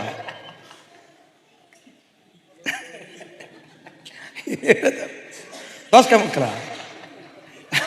అమ్మ ఈ ప్రసంగం ఇంతటితో ఆపేద్దాం. మనకు అన్యాయం జరిగింది. మధ్యాహ్నం ఏదేదో చెప్పి నువ్వు సొరకాయ మొక్కలు అంటే ఇప్పుడే ఆపేస్తా తమ్ముడా కాదా? ఏదో ఉందా? అయితే బయటకు పోయాం. ఉందంటలే, కొంచెం ప్రాణాన్ని నెమ్మలపరుచుకోండి. ఉందంటలే, ఏం టెన్షన్ పడద్దు. Amen amen hallelujah. అదే చికెన్ చేశారంటే ఇప్పుడు చికెన్ ఎంత తమ్ముడా? ఇప్పుడు చికెన్ ముక్క బాగా మంచిగా ఉప్పు బట్టి కారం బట్టి మంచి టేస్ట్గా ఉందనుకోండి, మొక్క నోట్లో పెట్టుకుంటుంది. ప్యారడైజ్ మొక్క ఎందుకు పనికి వస్తుంది? బవాచి మొక్క ఏం పనికి వస్తుంది? మన మెదక్కలో ఏముందో చెప్పండి తమ్ముళ్ళారా. అమ్మో అరే వీళ్ళు చెప్తున్నారు చూడండి. అంటే ఇది ఇంట్లో వంట వండే బ్యాచ్ కాదనుకుంటా. హోటళ్ళ పేరు మీకు తెలిసినవి అంటే ఒక్క మగ మహారాజు చెప్పలా. సరే ఏదో అయిపోయింది. అమ్మా ఉంది కదా, అబ్బా మొక్క భలే ఉంది అని మొక్క యొక్క టేస్ట్ అంతా చూసేది ఏది? అమ్మ వరంగల్ నుంచి వచ్చిన తల్లి ఖమ్మమా, వరంగల్. ఆ మాంసం ముక్క యొక్క టేస్ట్ అంతా చూసేది ఏది? నాలుక. ఇక తినగా రుచి అంతా అనుభవించగా ఆ పిప్పంతా ఎక్కడికి వెళ్ళిపోద్ది? పేగుల్లోకి వెళ్ళిపోద్ది.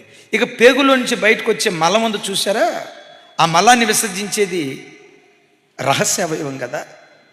ఎప్పుడైనా ఆ మర్మవయం పెంట బయటకు విసర్జించటమా? నెవర్.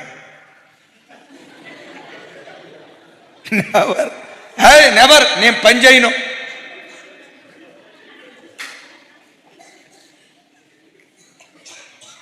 దీన్ని అసహ్యంగా ఎంచుకోకండి.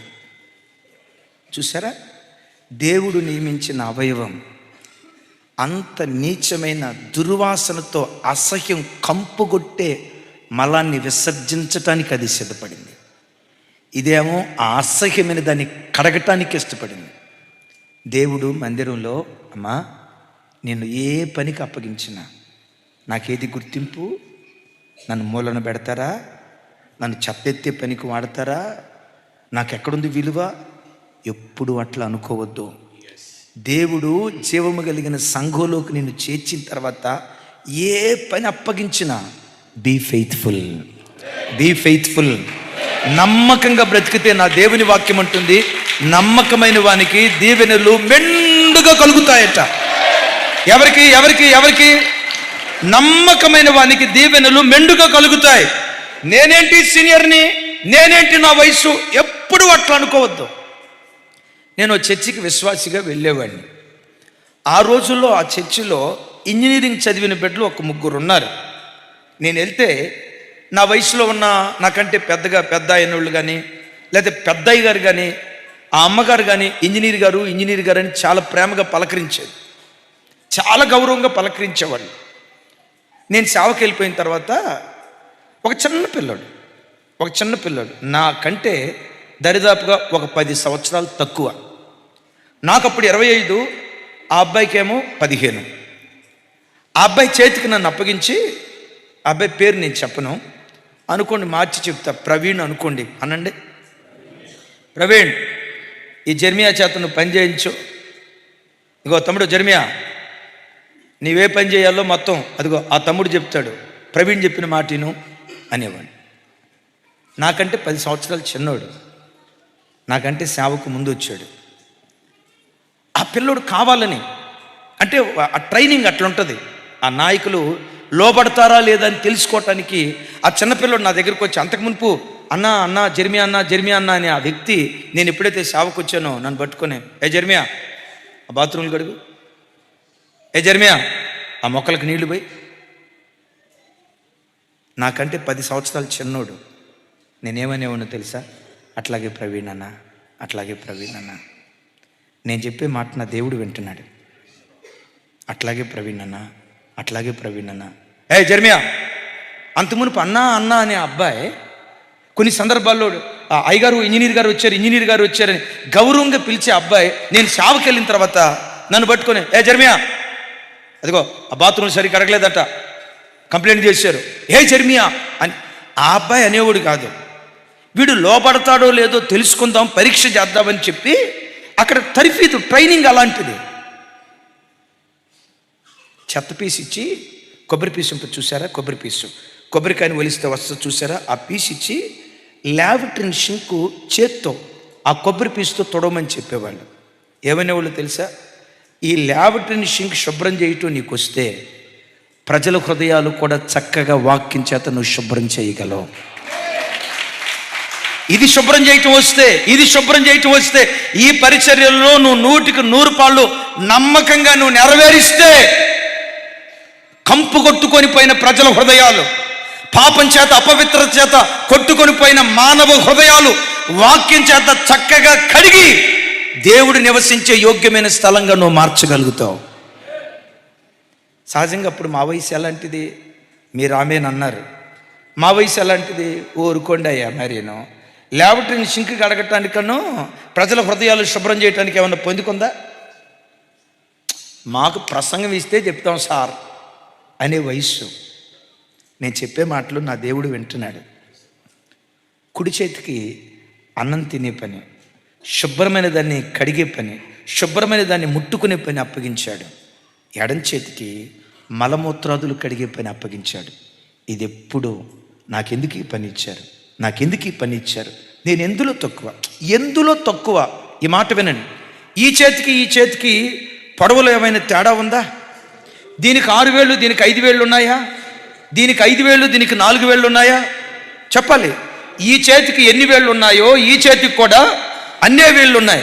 ఈ చేతి వేళ్ళు ఎలా పనిచేస్తాయో ఈ చేతి వేళ్ళు కూడా అలాగే పనిచేస్తాయి. కానీ విచిత్రం, ఎడం చేతికి అప్పగించిన పనిని బట్టి ఆ చెయ్యి ఎప్పుడు కృంగిపోలా. దేవుడు తనకు అప్పగించిన పని నమ్మకంగా చేసుకుంటూ వెళ్తుంది. కాబట్టే మనిషి ఈరోజు సజీవంగా బ్రతికున్నాడు. అసహ్యంగా ఎంచుకోకండి.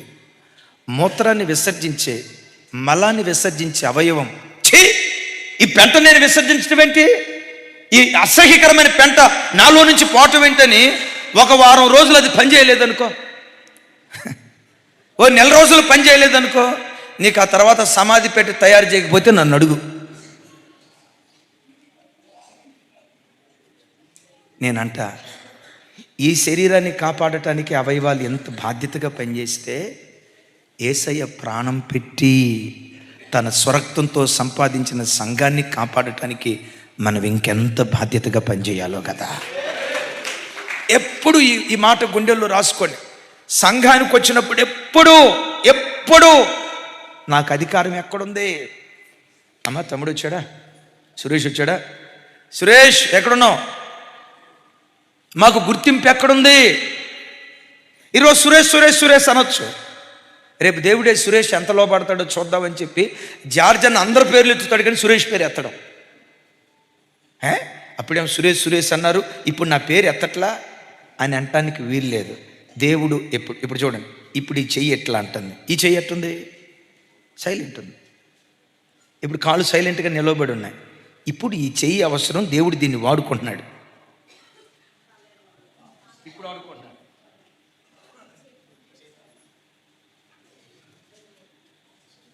నడుము వాడుకున్నాడు.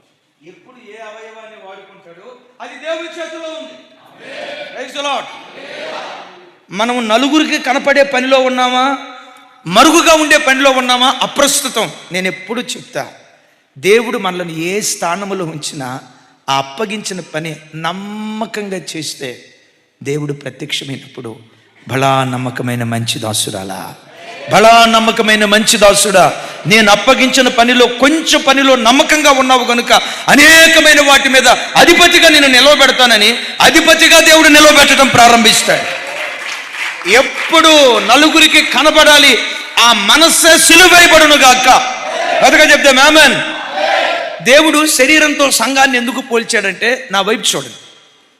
శరీరంలో ఉన్న అవయవాలు 2 భాగాలు. ఒకటి బయట కనపడే అవయవాలు, రెండవది లోపట కనపడే అవయవాలు. విన్నారా? కొన్ని బయట కనపడతాయి, కొన్ని అవయవాలు బయటకు కనపడవు. నేనంట బయట ఉండే అవయవాలు బయటే ఉండాలి, లోపట ఉండే అవయవాలు లోపట ఉండాలి. నన్ను ఎందుకు లోపల పెట్టారు, నేను బయట ఉంటా అని లోపట ఉన్న అవయవాలు అనకూడదు. సంఘంలో కూడమ్మా కొంతమందిని దేవుడు స్టేజ్ మీద నిలవబెడతాడు, వాళ్ళే ఎందుకు నిలవబడ్డారు అట్లా అనుకోకూడదురా తల్లి. దేవుడు వాళ్ళ నిలవబెట్టడం దేవుని చిత్తం, అది దేవుని చిత్తం. అది నన్ను అక్కడ కూర్చోబెట్టాడా, అక్కడ నిలవబెట్టాడా, శుభ్రంగా అక్కడ నిలవబడి ప్రజల కొరకు ప్రార్థన చేస్తా. నాకు పాడే అవకాశం రాకపోయి ఉండొచ్చు, వాయిద్యం వాయించే అవకాశం రాకపోయి ఉండొచ్చు, సాక్ష్యం చెప్పే అవకాశం రాకపోయి ఉండొచ్చు, పరిచర్య చేసే అవకాశం రాకపోయి ఉండొచ్చు. నేను నిలవబడి ప్రార్థన చేస్తా. నేను ఎవరు వద్దంటారు? సంఘం ఎలా ఉండాలంటే శరీరం లాగా నిన్ను బయట కనపడే వ్యక్తిగా ఉంచాడా, ప్రైజ్ గాడ్, ఆ పని చేయి.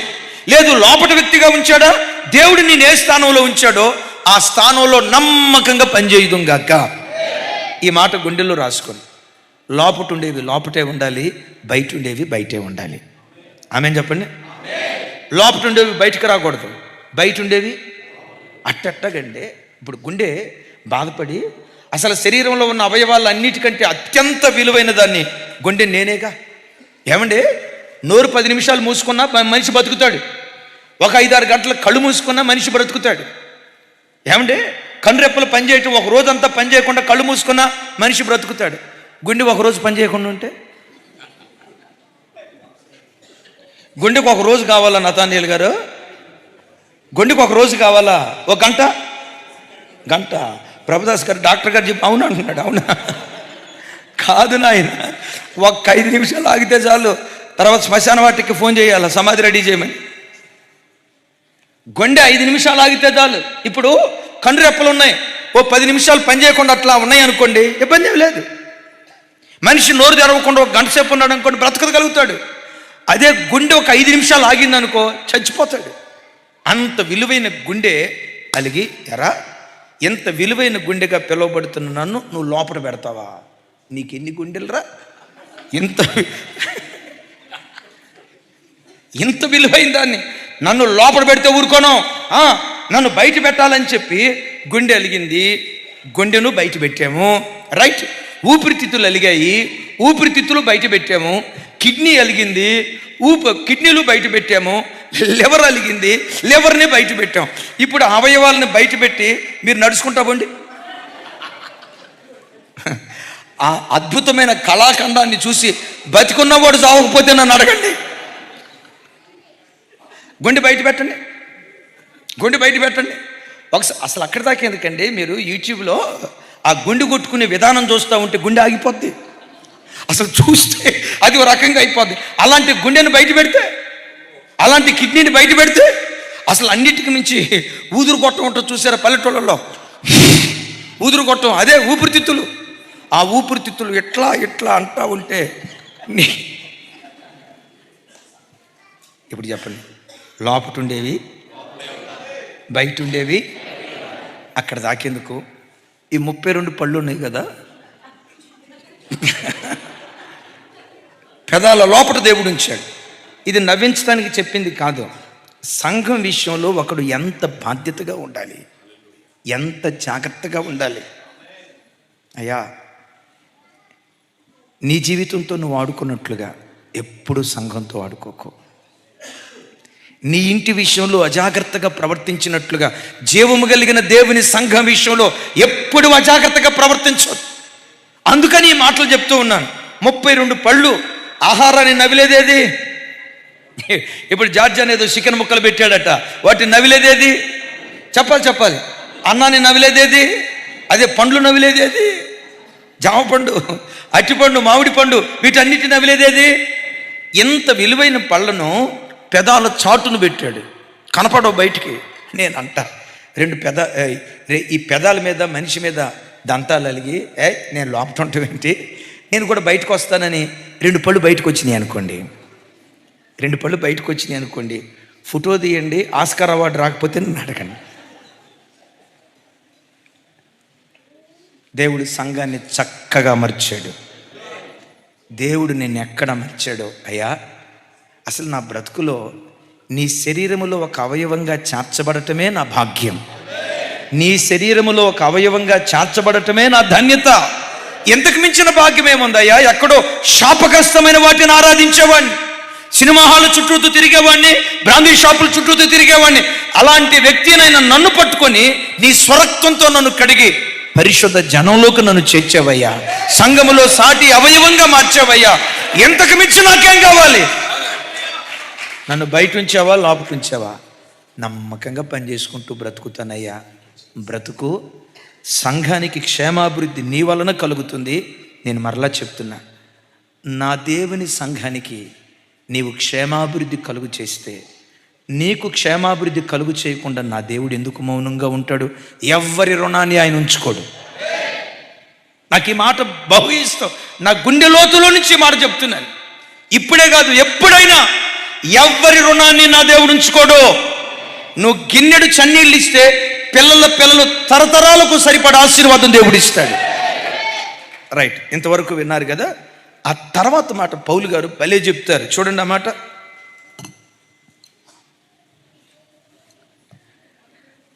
తన పరిమాణము చొప్పున పని చేయుచుండగా అనండి. మాట ఇంకోసారి చెప్పాలి. తన పరిమాణము చొప్పున పని చేయుచుండగా. నా వైపు చూడండి. శరీరములో కొన్ని వందల ఎన్నో అవయవాలు ఉన్నాయి. ప్రతి అవయవానికి ఒక ప్రత్యేకమైన పని దేవుడు ఉంచాడు. ప్రతి అవయవం తన పని తాను చేస్తూ ఉన్నట్లుగానే సంఘానికి వచ్చే ప్రతి బిడ్డ కూడా సంఘములో పని కలిగిన వారిగా బ్రతకాలి. నా వైపు చూడండి అందరూ. ఏం కలిగి బ్రతకాలి? ఏదో ఒక పని. ఆదివారం చర్చికి వచ్చావంటే అమ్మా ఆయారాం గయారాం బ్యాచ్లో ఉండకూడదు. ఆయారాం గయారాం రాకేష్ను ఆయారాం గయారాం ఆ బ్యాచ్లో ఉండకూడదు. నువ్వు మందిరానికి వచ్చావంటే దేవుని మందిరపు పరిధిలో ఏదో ఒక పనిలో మీరు పాలిభాగస్తులు కావాలి. వాళ్ళు పోస్టర్లు అంటించే పనా, పిల్లలు పంపించండి. మందిరం కడిగే పనా రండి, బాత్రూమ్లు కడిగే పనా రండి, అడ్వర్టైజ్మెంట్ చేసే పనా రండి, లైవ్ ఇచ్చే పనా రండి, వాయిద్యాలు వాయించగలిగే తలాంత ఉందా రండి. మెట్టుకు సంఘానికి వచ్చే ప్రతి బిడ్డ ఏదో ఒక పనిలో పాలిభాగస్తుడు కావాలి. మీరు ఇమాన్యుయల్ చర్చికి వచ్చే చేయాలని నేను అంటలేదు. మీరు ఏ మంచి సంఘానికి వెళ్ళినా ఆ సంఘంలో ప్రతి బిడ్డ ఏదో ఒక పనిలో పాలిభాగస్తుడు కావాలి. నా వైపు చూడండి. ఈ చెయ్యికి పని చెప్పకుండా వారం రోజుల పాటు ఈ చెయ్యి ఇలాగే ఉంచితే ఈ చెయ్యి స్పర్శను కోల్పోయి పెరాలసిస్ వచ్చిన చెయ్యిలాగా అయిపోతుంది. అంటే ఈ చెయ్యి సజీవంగా ఉండాలంటే చేతికి ఏం చెప్పాలి? సంఘంలో కూడా నువ్వు చచ్చిన వాడిగా కాకుండా సజీవుడిగా నువ్వు బ్రతకాలంటే సంఘంలో ఏదో ఒక పనిలో నువ్వు పాలిభాగస్తుడివి కావాలి. ఆమెన్. సంఘంలో చచ్చినోళ్ళుగా ఉందామా సజీవులుగా ఉందామా? సంఘంలో మనం సజీవులుగా ఉండాలంటే ప్రతి బిడ్డ ఏదో ఒక పనిలో పాలిభాగస్తులు కావాలి. మీరు మందిరానికి వచ్చి జడ్జనా మాకేదో ఒక పని అప్పగించండి అన్న, మేము చేస్తాం అన్న. మా పిల్లల్ని అట్లా పంపించొద్దన్నా, మా పిల్లలకి ఏదో ఒక పని అప్పగించండి అన్న. రాజన్న, ఇజ్రాయెల్ అన్న, అజయ్ అన్న మాకు ఏదో ఒక పని అప్పగించండి అన్న, మేము దేవుని మందిరం పని చేస్తామని దేవుని పనిలో మన ఇంటిల్ల పాలిభాగస్తులైతే నేను మరలా అంట, నీ రుణం నా దేవుడు ఉంచుకోడు, నీ రుణం నా దేవుడు ఉంచుకోడు. నూరంతల పంట కొయ్యటానికి దేవుడు కృప చూపిస్తాడు. గట్టిగా చెప్దాం ఆమేన్. కొంచెం గట్టిగా. సరే, ప్రతివాడు ఏదో ఒక పని మరలక తన పరిమాణము చొప్పున అంటాడు. అనండి మాట. అన్ని అవయవాలకు ఒకే విధమైన పని దేవుడు ఇవ్వడు, ఒకే బరువును ఇవ్వడు. ఈ చిటికెన వేలు బొటన వేలు చేయగలిగినంత పని చిటికెన వేలు చేయగలుగుతుందా? చెప్పాలి. అంటే నేనంట, దేవుడు నిన్ను ఆశీర్వదించే కొలది నీ సామర్థ్యం కొలది దేవుని పనికి నువ్వు ఉపయోగపడాలి. నీకు ఒక పరిమాణాన్ని ఇచ్చాడు, నీకు ఒక శక్తిని ఇచ్చాడు, నీకు ఒక సామర్థ్యాన్ని ఇచ్చాడు.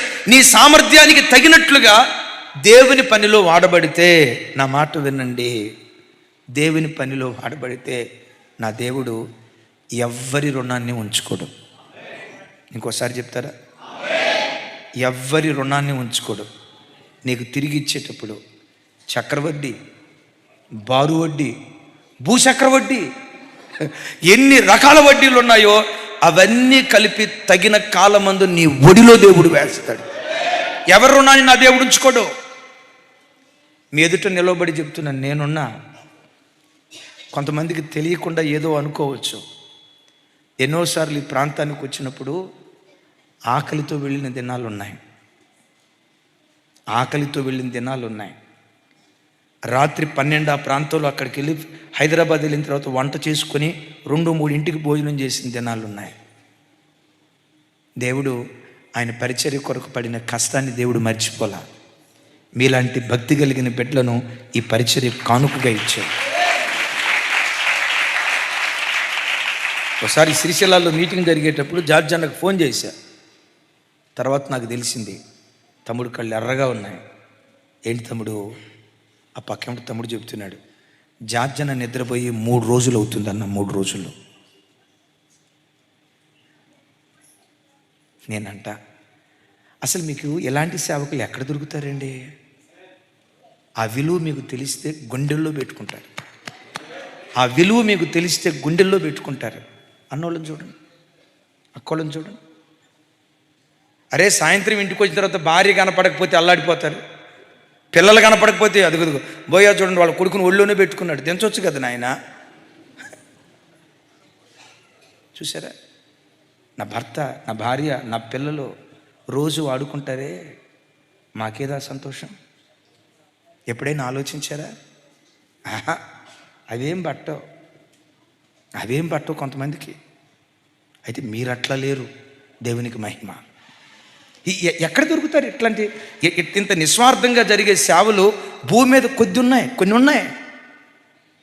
అలాంటి నిస్వార్థంగా జరిగే సేవల్లో దేవుడు మిమ్మల్ని ప్రేమించి మీకు ఇచ్చిన ఇమాన్యుయల్ మినిస్ట్రీస్ ఒకటి. రోజు అమ్మ దీప్తి సాయంత్రం స్కూల్ నుంచి వచ్చేటప్పుడే, నా పిల్లలు మా సుశీలు ఎన్నిసార్లు గుర్తొచ్చాడమ్మా? గడ్డం చూసినప్పుడల్లా గుర్తొచ్చాడా? వీళ్ళకి ఎవరున్నారమ్మా? ఎవరున్నారు? అసలు వాళ్ళని చూసినప్పుడు బాబోయ్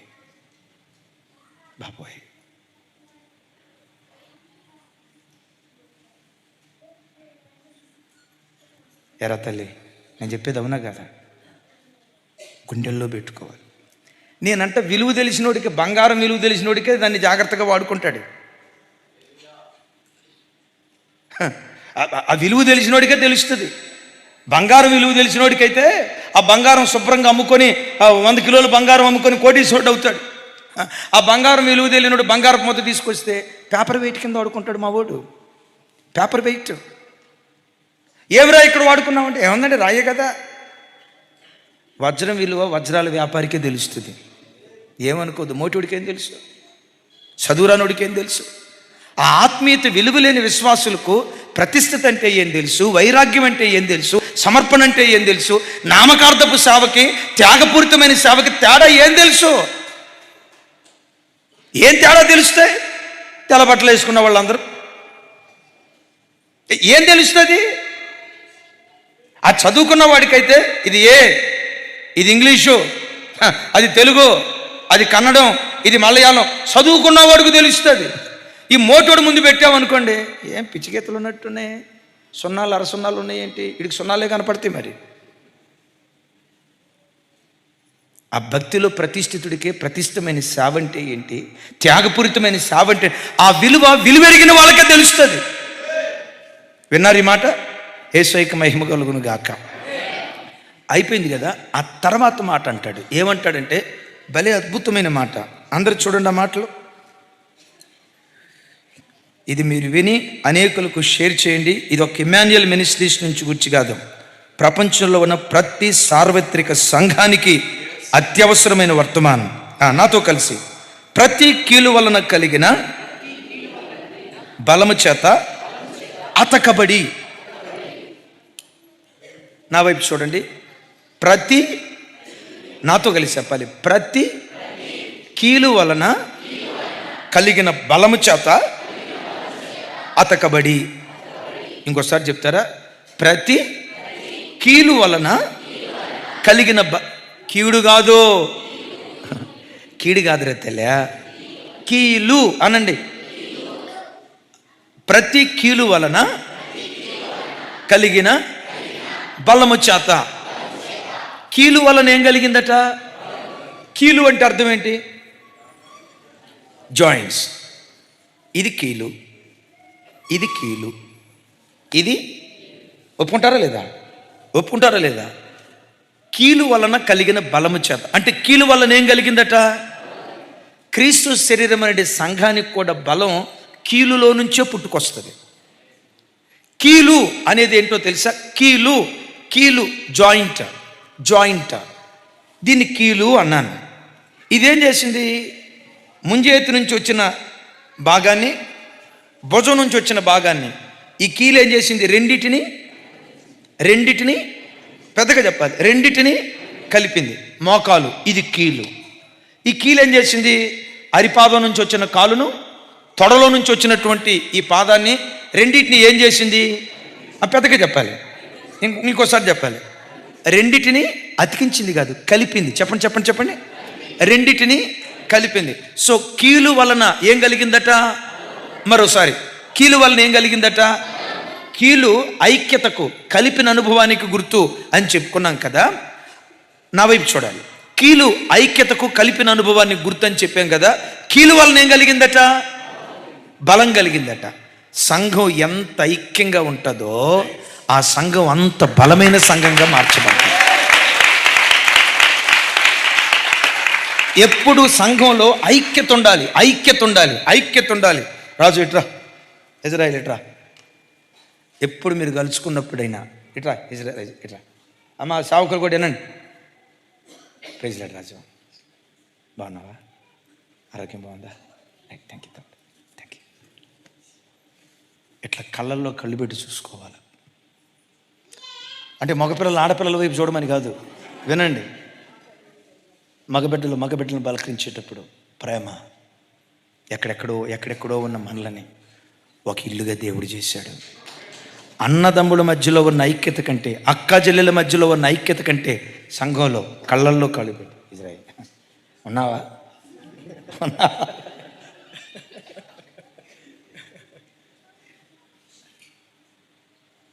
కొంతమంది చూడండి,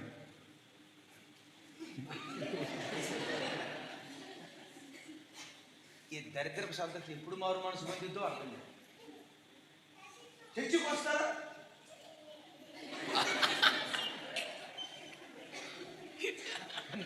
ఈ మూతులు ముడిసే బ్యాచ్, అమ్మ చూడండి, ఈ మూతులు ముడిసే బ్యాచ్, మూతులు తిప్పే బ్యాచ్, ముఖం అది రకంగా పెట్టే బ్యాచ్, వీళ్ళు ఎప్పుడు మారుతారో సిలివేసరికి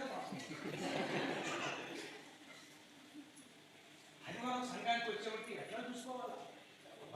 మరలా మనం కలుసుకునేది వారం తర్వాతే కదా. రచన చేసిలాడన్నా, ఏం బాధపడద్దన్నా, మేము ఉన్నాం నీకే మా వల్ల నీకే బాధ లేదు.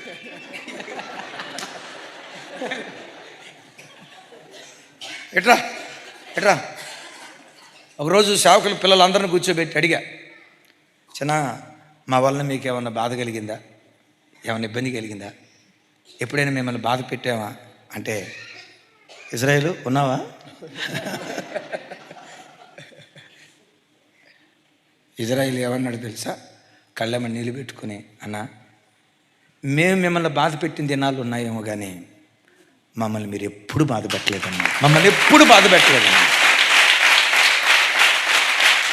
అక్క కానీ మీరు కానీ మేము మిమ్మల్ని బాధ పెట్టిన దినాలు ఉన్నాయి, కానీ మమ్మల్ని మీరు ఎప్పుడు బాధ పెట్టలేదన్నా. మా తల్లిదండ్రులుగా మిమ్మల్ని గురించి మేము ఆ సాక్ష్యం చెప్పగలం. లేదు రచన, ఎప్పుడైనా మేము తప్పుగా ఎప్పుడైనా లేదన్నా, ఒక్కటి కూడా లేదన్నా. ఇంకా మేమే మీ పట్ల తప్పుగా ప్రవర్తించాం. ప్రేమించాల్సినంత బిడ్డ కళ్ళెమ్మ నీళ్లు పెట్టుకున్నాడు. ఆ ప్రేమ ఉండాలి సంఘంలో. సేవకుల మధ్యలో ఆప్యాయత ఉండాలి. ఇప్పుడు నేను యానం వచ్చాను, మీరు అమలాపురం వెళ్తే అది కారణం. విన్నారా నా మాట? అర్థమే. ఎదురు బెదురు ఆ ప్రేమతో కూడుకున్న ఐక్యత ఎక్కడుంటుందో అక్కడి నుంచి బలం పుట్టుకొస్తుంది. అక్కడి నుంచి బలం పుట్టుకొస్తుంది. అవేనండి. కొంతమంది చర్చికి వస్తారు కానీ మేము ఎవరితో గెలవండి, మాదంతా టచ్ మీ నాట్ అండి. ఎందుకు టచ్ మీ నాట్? వాళ్ళు మంచోళ్ళు కాదండి, వీళ్ళు మంచోళ్ళు కాదండి. నేను కంపెనీలో పనిచేసేటప్పుడు ఆయన ఏమంటారు, ఈ ఎంప్లాయీస్ని రిక్రూట్ చేసుకుంటారు కదా, మన సుధీర్ డిపార్ట్మెంట్ ఏంటి? HR, right, thank you. HR డిపార్ట్మెంట్లో ఆయన జిఎం దగ్గరికి వెళ్ళి, సార్ జార్జి మంచోడు కాదు సార్, అబ్బాయి జార్జి మంచోడు కాదు, జార్జిని తీసేయండి సార్. రాజు మంచోడు కాదు సార్, అబ్బే వాడు కనపడినప్పుడు మాత్రం నక్కవేనేం చూపిస్తాడు సార్, ఒరిజినల్ వేరు సార్. రాజు మంచోడు కాదు. ఇజ్రాయేలా అబ్బే అసలు మంచోడు కాదండి. అజయ్య అమ్మమ్మమ్మో మగోళ్ళని అసలు నమ్మకూడదంట, ముచ్చోళ్ళు 3 లోకాలు ముంచుతారంట. అమ్మమ్మమ్మ అజయ్ని అస్సలు నమ్మకూడదండి. ఆ పక్కన ప్రభుదాసు 1, ప్రభుదాసు 2 అస్సలు మంచోళ్ళు కాదండి అని వెళ్ళిన చోటల్లో ఆడు మంచోడు కాదు, ఈడు మంచోడు కాదు అని చెప్పేవాడట. జిఎం విని పేరు మారుస్తుంది, ఎందుకంటే లైవ్ పోతుంది, మా కంపెనీ వాళ్ళు కూడా చూస్తారు. అప్పుడు అన్నాడట, బోయస్ వాడు మంచోడు కాదు, ఈడు మంచోడు కాదు అని వాళ్ళ చెడు ఈడు చేదనని చెప్పావు. Why don't you cross check yourself? అసలు నువ్వే మంచోడు కాదనుకుంటా. సార్ నన్ను కూర్చి అంత మాట అంటారా? అవునరా బాబు, కావిర్లేనోడికి లోకం అంతా పచ్చగాని కనపడిద్ది. ఈ శరీరాన్ని భిన్నమైన అవయవాలతో అమర్చాడు దేవుడు. భిన్నమైన అవయవాలతో అమర్చాడు. సంఘంలో కూడా భిన్నమైన వ్యక్తిత్వాలు కలిగిన వ్యక్తులను దేవుడు అమరుస్తూ వచ్చాడు. యేసయ్యకి మహిమ కలుగును గాక. సంఘం ఎంత ఐక్యంగా ఉంటుందో మీరు ఎరుగుదురా? ఒక్కడు 1000 మందిని తరిమితే ఇద్దరు 10,000 మందిని తరమటం ప్రారంభిస్తారు. ఐక్యత ఉన్న చోట శక్తి 10 అంతలు రెట్టింపు అవటానికి దేవుడు కృప చూపిస్తాడు. గట్టిగా చెప్దాం ఆమేన్. 10 అంతలు రెట్టింపు అవటానికి దేవుడు కృప చూపిస్తాడు. చిన్నతనంలో ఒక కథ. తమ్ముడు 4 పొలాలు ఉంటే తీసుకురండి ఎక్కడైనా బయట. జానన్నట్టు ఏమైనా పొలాలు ఉన్నాయేమో చూడండి. చిన్నప్పుడు ఐక్యమత్యమే, అబ్బా తెలుగు మర్చిపోలేదు తల్లి, భలే పెద్దగా చెప్పి ఇంకోసారి చెప్పండి. ఐక్యమత్యమే మహాబలం అనండి పెద్దగా. ఇంకొద్దులే అన్న, వచ్చినాయి ఇదిగో వచ్చేసినాయి. చిన్నప్పుడు ఒక కథ ఉండేది. తండ్రి పిల్లలకి పాఠం నేర్పడానికి, ఒరే 4 కొడుకులు, ఆడికి ఈడి శత్రువు, ఈడికి ఆడి శత్రువు, ఆడికి ఈడి శత్రువు, 4 మీ పంచాయతీ తీర్చలేక నా తల ప్రాణం వచ్చిందో తోక్కే, నా తల ప్రాణం తోక్కొచ్చిందిరా బాబు, మిమ్మల్ని ఎట్లా పెంచాలో నాకు అర్థం కావట్లా, ఐక్యమత్యంగా ఉండండిరా అని ఎంత చెప్పినా ఈ ఉప్పు దగ్గర పప్పు దగ్గర ఏదో ఒక గొడవ జరుగుతూనే ఉంది. తండ్రి ఒకరోజు పిలిచి, నాన్న ఐక్యమత్యంలో ఎంత బలం ఉందో చెప్తానని మనసులో అనుకుని ఒక కర్ర తీసుకురమన్నాడు. పెద్దోడికి ఇచ్చాడు. నాన్న 20 రా అన్నాడు. దీన్ని 20లే కానీ వాళ్ళ పేట అన్యాయం అయిపోద్ది. 20 అది ఇట్లా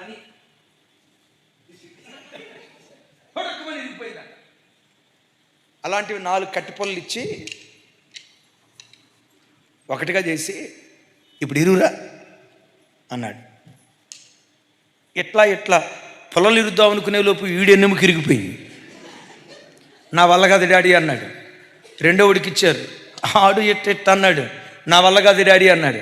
మూడోడికి ఇచ్చాడు. నా వల్ల కాదన్నాడు. 4వోడు, చిన్నోళ్ళు కొంతమంది హుషారోళ్ళు ఉంటారు, అక్క చెప్తారు, చిన్నోడు జాదుగాడ ఏదో చెప్తారు కదా మీరు. చిన్నోళ్ళు కాస్త హుషారు ఉంటారు. అట్లాగని అందరు చిన్నోళ్ళు అట్లుంటారనేం కాదు. చిన్నోడికి ఇస్తే డాడీ నేను ఇస్తాను డాడీ అన్నాడంట. ఇక మోకాలు కడబెట్టి ఇట్టా అని ఇట్లా పన్నెల రూపు 2 ఇరిగిపోయినట్టు పళ్ళు, కర్ర ఎరగల. అప్పుడు తండ్రి చెప్తాడట, ఒంటరిగా ఉంటే బలహీనులం, ఐక్యమత్యంగా ఉంటే మనం ఎవ్వడూ కదిలించలేం. ప్రైజ్ ది లార్డ్, హల్లెలూయా. అందుకని అంటాడు, కీలు వలన కలిగిన బలము చేత. పెద్దగా చెప్పండి, కీలు వలన కలిగిన. ఇప్పుడు ఐక్యమత్యం రావాలంటే కీలు వలన కలిగిన బలము చేత అత్తకబడి ఎప్పుడు ఎట్లుండాలో బహు విలువైన మాట. మీరు ఎమాన్యుయల్ చర్చికి వస్తారా? ప్రైజ్ గాడ్, రండి. కానీ ఇలా బ్రతకండి. లేదు మీరు వేరే ఏ సంఘాలకు వెళ్ళే వ్యక్తుల, మంచిది, అక్కడికి వెళ్ళండి. అది మంచి సంఘం అయితే, మంచి సేవకులైతే ఆ సంఘంలో కూడా ఇలా బ్రతకండి. ఏ సేవకుడికి దయచేసి మీరు కానీ, మీ పిల్లలు కానీ, మీ కుటుంబాలు కానీ తలపోట్లుగా ఉండొద్దు. అమ్మా, సంఘం కొరకు నీళ్లు పోస్తే మీ తలల మీద నూనె పోస్తాడు దేవుడు. ఎవరి రుణాన్ని దేవుడు ఉంచుకోడు. ఆమేనండి. ఎవరి రుణాన్ని ఆయన ఉంచుకోడు. పిల్లలకు తరతరాలకు సరిపడిన దీవెన దేవుడు ఇస్తాడు. పెద్దగా చెప్తాం ఆమేన్. సరే వినండి, ఇలా అతకబడి సంఘంలో ఐక్యత రావాలంటే ఇట్లా వారానికి ఒకసారి భోజనాలు పెట్టుకుంటే ఐక్యత వస్తుందా? చెప్పాలి. అమ్మా, ప్రజల మధ్యలో ఐక్యత రావాలంటే యవనస్తులందరూ ఆదివారం ఆరాధన అయిపోయిన తర్వాత అందరం క్రికెట్ మ్యాచ్ ఆడుకుందాం, ఓకేనా? క్రికెట్ మ్యాచ్ ఆడుకుందాం, ఐక్యత, యూనిటీ వస్తుంది. క్రికెట్ మ్యాచ్ ఆడటం వలన ఐక్యత వస్తుందా? సినిమా లాంటి పాటలు తీసుకొచ్చి అక్కడలాగా డాన్స్ చేసి యూత్ ఆ యూత్ రేపు బూత్ అయి కూర్చుంటారు. యూత్ని అట్రాక్ట్ చేయాలంటే కొంచెం మనం కూడా మాడిఫికేషన్ చేయాలా అని చెప్పి యూత్ని అట్రాక్షన్ చేయాలని చెప్పి వినండి. అంతకు మునుపు చక్కగా తలదూకొని జడేసుకొని ముడేసుకునే అక్క ఇప్పుడు యూత్ని ఊత్తుని అట్రాక్ట్ చేయాలని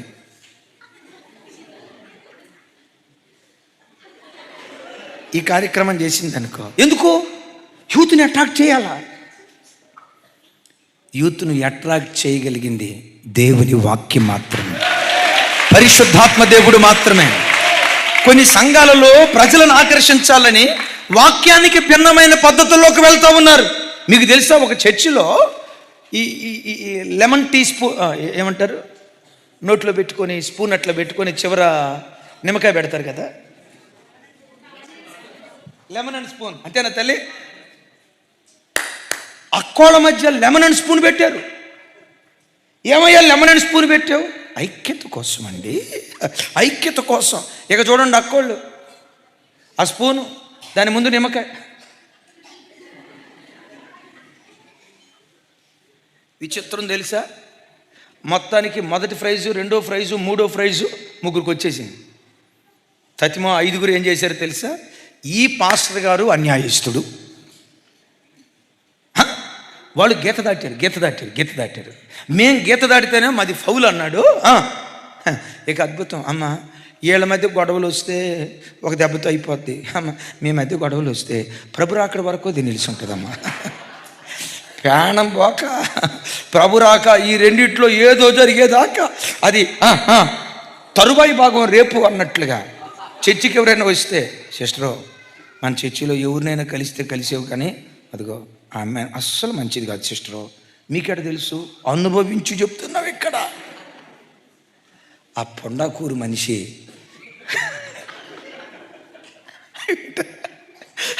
ఆ పొండాకూరు మనిషికి చర్చికి ఎవరైనా వస్తే చాలు, ఇదిగో వెనక బోయజ్ అని ఒక ఆయన ఉంటాడు, ఊరక అలిలోయ అంటాడు, అంత ఉళక్కే ఊరక అక్కడ పక్కనే ప్రభుదాస్ ఉన్నాడు, పేరుకు ప్రభుదాసే కానీ అంత సైతానికి దాసుడు. నాకు తెలుసు అంత కథ. పైకి మాత్రం ఆ జార్జి గారు కూడా చూడు, ఆ పిచ్చి మహారాజు కాకపోతే ఆ ప్రభుదాసుని పిలుస్తాడు. ఏముందంటే వాళ్ళ ఆవిడ 3 సార్లు కొట్టాడంట.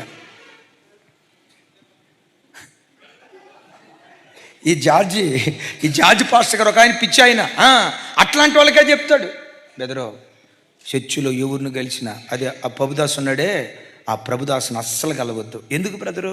అస్సలు మంచివాడు కాదు బ్రదరు, నాకు తెలుసు బ్రదరు. అసలు ఆ బ్రదరే కాదు, వాళ్ళ మిస్సెస్ కూడా మంచిది కాదు, వాళ్ళ మిస్సెసే కాదు.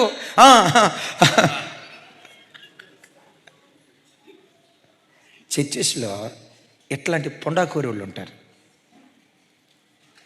జీవము కలిగిన దేవుని సంఘాన్ని గురించి మాట్లాడేటప్పుడు గుండెల్లో భయం పుట్టాల.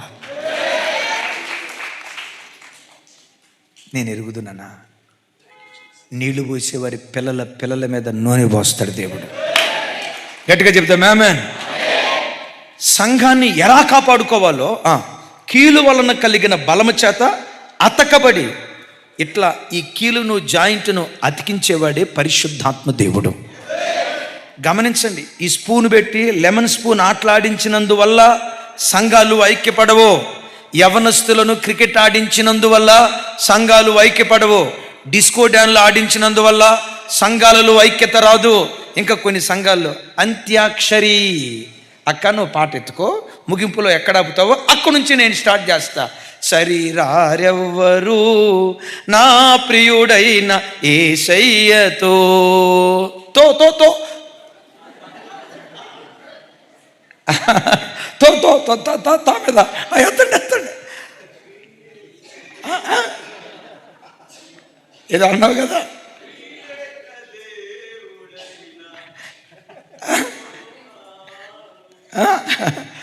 కెరూబులు శరాపులు నిత్యము ఆరాధించుదురు.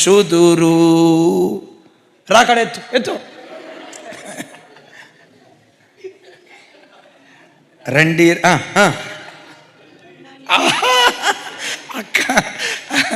అక్కెక్కడో అంత్యాక్షరి ఆడినట్టుంది. ఎస్, ఇప్పుడు అక్కెత్తుకుంటుంది. రాజా జగమెరిగిన నా యేసు రాగాలలో అనురాగాలు కురిపించిన మన బంధము అనుబంధము, మన బంధము అనుబంధము ఊహలు నాదు నా యేసు రాజా నీలోనే ఉన్నవి. వా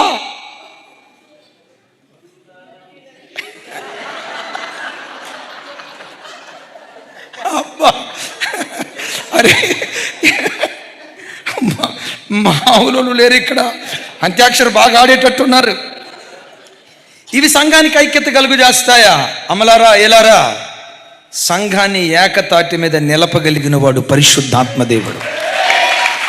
అందుకనే ఈ 4వ అధ్యాయ ప్రారంభంలో అపోస్తుడైన పౌలు గారు మాట్లాడుతూ ఇలా అంటారు. చూడండి, ఆ మాటలు బహు విలువైన మాటలు. ఇవి ఇమాన్యుయల్ మినిస్ట్రీకి చెందిన వాక్యం కాదు, సార్వత్రిక సంఘానికి చెందిన వాక్యం. 4వ అధ్యాయం 1వ వచనం నుంచి 3వ వచనం వరకు నాతో కలిసి. కాబట్టి మీరు సమాధానమును బంధకము చేత ఆత్మ కలిగించు ఐక్యతను కాపాడుకొనుటయందు శ్రద్ధ కలిగి. అంటే ఆత్మదేవుడు ఏం కలుగు చేస్తాడు? కొంచెం గట్టిగా, ఆత్మదేవుడు ఏం కలుగు చేస్తాడు? కొంచెం నోరు తెరిచి చెప్పాలి. ఆత్మదేవుడు ఏం కలుగు చేస్తాడు? నోరు తెరిచి చెప్పాలి.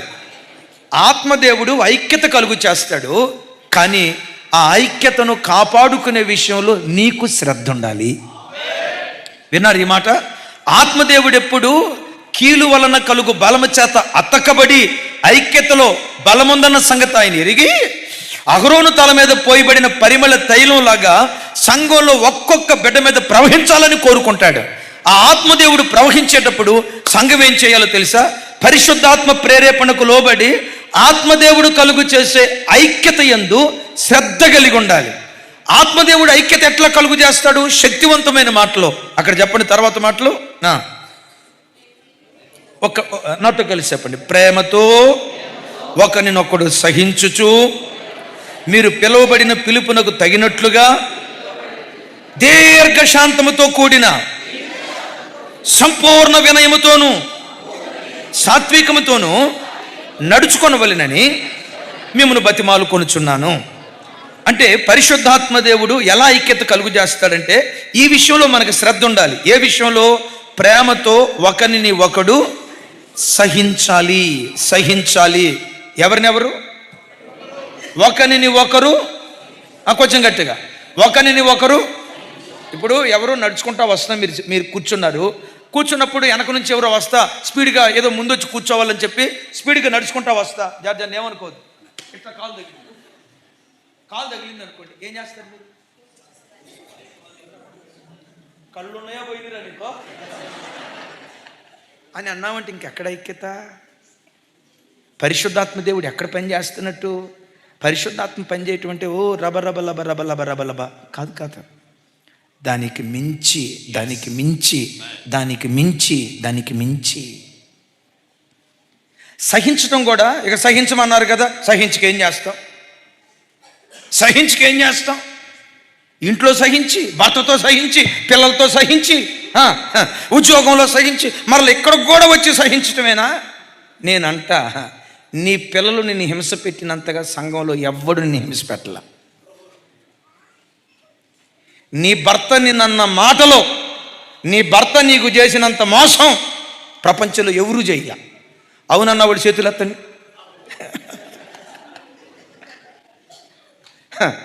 నీ కొడుకు వచ్చి అని ఊసిన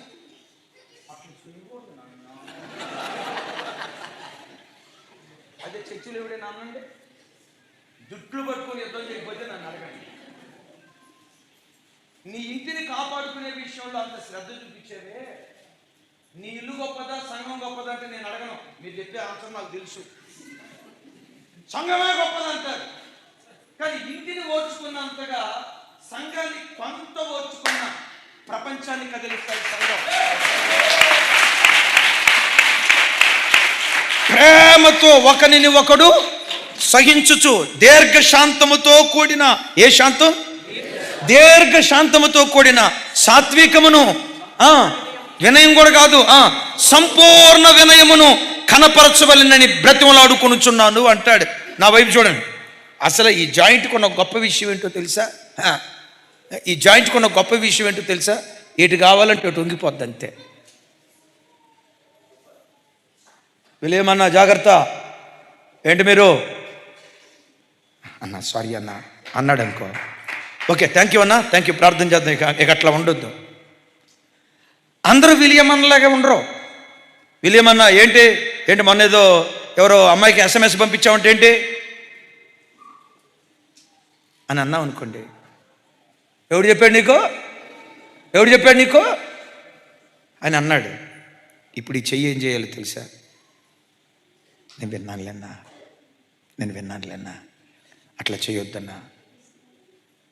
నోటికి వచ్చినట్టు మాట్లాడదు పాస్టర్ గారు, తెచ్చుకొచ్చినంత మాత్రం మీ ఇష్టం వచ్చినట్టు మాట్లాడతారా అంటాడు విలియం గారు. ఈ చెయ్యి జాయింట్ అని చూసారా? ఎటు పడితే అటు వంగిపోవాలా. నేను పాస్టర్, నేను వినాల్సిందే, నేను చెప్పినట్టు చేయాల్సిందే. కుదరదు. సంఘంలో ఏ వ్యక్తి కూడా అలా బ్రతకూడదు. జాయింట్ వంగిపోతుంది. సంపూర్ణ వినయముతో కూడిన సాత్వికం అంటాడు చూసారా? మీ ఎదుట చెప్తున్నాను. నేను ఎందుకు ఈ మాట చెప్తున్నానంటే, నేను అక్క మేమేదో గొప్పోళ్ళం అని చెప్పుకోవటానికి ఈ మాట చెప్పట్లా. మన సంఘాన్ని ఎలా కట్టుకుందామో అది చెప్పడానికి ఈ మాట చెప్తున్నా. మేమేదో పైనుంచి ఊడిపడిన వ్యక్తులుగా ఉండటాన్ని బట్టి, మేము ఇలా ఉండటాన్ని బట్టి సంఘం ఇలా దీవించబడింది. పొరపాటున మీకంటే అధములం, మీకంటే నిష్ప్రయోజకులం. కానీ సంఘాన్ని కట్టుకునే విషయంలో చిన్న వయసులో కూడా ఎంత ఓర్చుకున్నామో నేను చెప్పబోయే మాటలకి నా దేవుడు సాక్షి. ఓ రోజు సేవ ప్రారంభంలో చర్చికి వచ్చే ఒక ఆవిడ గూర్చి డబుల్ మీనింగ్ మాట మాట్లాడాడట. డబుల్ మీనింగ్ మాట నాకు తెలిసింది. ఆ మాట గుసగుసలాడుకున్న అక్కోళ్ళని పిలిచాను, ఆయన్ని పిలిచా. ఆ తర్వాత ఆదివారం చెప్పాను, అమ్మా సామ్యేల్ తల్లి, నువ్వే కదా గుసగుసలాడింది, నీకు బల్లెయ్యం. నువ్వే కదమ్మా గుసగుసలాడింది ఇట్లాను కసేపుటికి, నీకు బల్లెయ్యం. నువ్వే కదమ్మా గుసగుసలాడింది, నీకు బల్లెయ్యం. బ్రదర్ బోయస్, నువ్వే ద్వందార్థంతో కూడిన మాట మాట్లాడేవట, నీకు బల్లెయ్యం అని చెప్తే ఈ అక్కోళ్ళు చక్కగా మందిరానికి వచ్చారు. ఆయన మాత్రం నాకు బల్లెయ్యను అంటాడా? నేను తప్పు చేయింది ఎవరు? నాకు బల్లెయ్యను అంటాడా? చర్చి మానేశాడు. నాకు ఆ సంగతి తెలిసింది. నేను దైవజనురాలు వాళ్ళ ఇంటికి నడుచుకుంటూ వెళ్ళాం. మమ్మల్ని చూశాడు, మా ముందే తలుపు పెట్టమని నెట్టాడు. అన్నా ఏంటన్నా చర్చికి రావట్లేదు అని ఇట్లా గడ్డం పట్టుకోబోయా. ఆయన ఏం చేశాడు తెలుసా? నిలబడి అన్నా చర్చికి రా అన్నా అంటే ఆయన ఏం చేశాడు? బా ఉప్పు కారం నేను తిన్నా. మనుషులకు ఉండే కోపతాపాలు నాకు ఉంటాయి. కానీ బైబిల్లో ఒక మాట గుర్తొచ్చింది. అందరినీ సంపాదించుకోవటానికి, ఎక్కువ మందిని సంపాదించుకోవటానికి నన్ను నేను దాసుడుగా చేసుకున్నాను అన్నాడు. నా ప్రభు ఓర్చుకోమన్నాడు కదా. నా వయసు 27 సంవత్సరాలు సార్, అప్పుడు 28 సంవత్సరాలు. 27 సంవత్సరాల వయసులో ఉన్న కుర్రోడు ఎట్లుంటాడు? పారా నువ్వు చర్చికి వస్తే ఎంత, పోతే ఎంత అనొచ్చు. అనలా. అలాగని మనసులో బాధపడలేదు అనుకుంటారా? నేను మనిషినే కదా. ఇంటికి వచ్చి చాలా బాధపడ్డా. దేవుడు అన్నాడు, నువ్వు ఎక్కువ మందిని సంపాదించుకోవాలంటే నిన్ను నీవు దాసుడిగా చేసుకోవాలి. ప్రజలు నిన్ను మురికిగా ఎంచుతారు, సహించాలి. నిన్ను పెంటగా ఎంచుతారు, సహించాలా. దూషిస్తారు, సహించాలా. పిడిగుద్దులు గుద్దుతారు, సహించాలా. చాటున గుసగుసలు మాట్లాడతారు, సహించాలా. నువ్వు అన్ని విషయాల్లో నాకు దాసుడు అయితే నీకు ఎక్కువ మందిని ఇస్తా. ప్రభా, సరే ప్రభా, నువ్వు ఎట్లా చెప్పేవో అట్లాగే చేస్తా. రోజు సూరారం మార్కెట్లో కూరగాయల మార్కెట్ ఉంది చూసారా? ఆ కూరగాయల మార్కెట్ గుండా నేను ఆటో తోలుకుంటూ వస్తూ ఉన్నాను. ఆయన ఫుల్గా తాగినట్టున్నాడు. తోలుతా నడుస్తున్నాడు. నేను పక్కనే ఆటో ఆపి, అన్నా రండి అన్నా, ఆటోలో కూర్చోండి అన్నా, ఇంటి దాకా తీసుకెళ్ళి డ్రాప్ చేస్తా, రండి అన్నా కూర్చోండి అన్నా అని, రండి అన్నా కూర్చోండి అన్నా అన్న. అటు చూసి, పావయ్య నీ ఆటో ఎవడు ఎక్కుతాడయ్యా పావయ్య అని ముఖం మీద కాండ్రిని చూసినట్టుగా పావయ్య అన్నాడు. సైతాన్ గడు ఒకవైపు ఏమంటాడు తెలుసా? అడుగు పొట్టగోస్తే అక్షరం ముక్క రాదు. సైతాన్ గడు అంటున్న మాట. అడుగు పొట్టగోస్తే అక్షరం ముక్క రాదు. నువ్వేంట్రా, నువ్వు ఆడి దగ్గరికి వెళ్ళి నూరా నూరా నూరా నూరా అని ఆడి దగ్గరికి వెళ్ళి నూరామంటావు ఎందుకురా? నువ్వేం చదువుకున్నావు? ఏం బ్రతుకు తెరువు లేక నువ్వు సేవకు వచ్చావా? ఎవరో పెట్టే ఎంగిలి మెతుకుల కోసం నువ్వు సేవకు వచ్చావా? నీ సమర్పణ ఏంటి?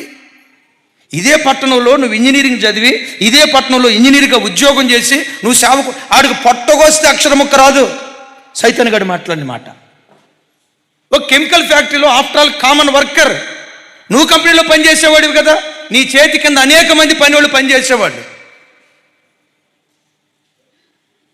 నీ స్థాయి నువ్వు తగ్గించుకోవద్దు, ఇంకోసారి ఆ ఇంటికి వెళ్ళొద్దు అని సైతాన్ గడు అన్నాడు. నా ప్రభు అన్నాడు, ఎక్కువ మందిని సంపాదించుకోవటానికి నిన్ను నువ్వు దాసుడిగా చేసుకో. పరిశుద్ధాత్మ దేవుడు ఎప్పుడు గర్విష్ఠుడిని కానివ్వడు, అహంకారంతో బ్రతకనివ్వడు. తగ్గించుకో, నేల మట్టుకు తగ్గించుకో. తన్ను తాను తగ్గించుకునేవాడు హెచ్చించబడతాడు.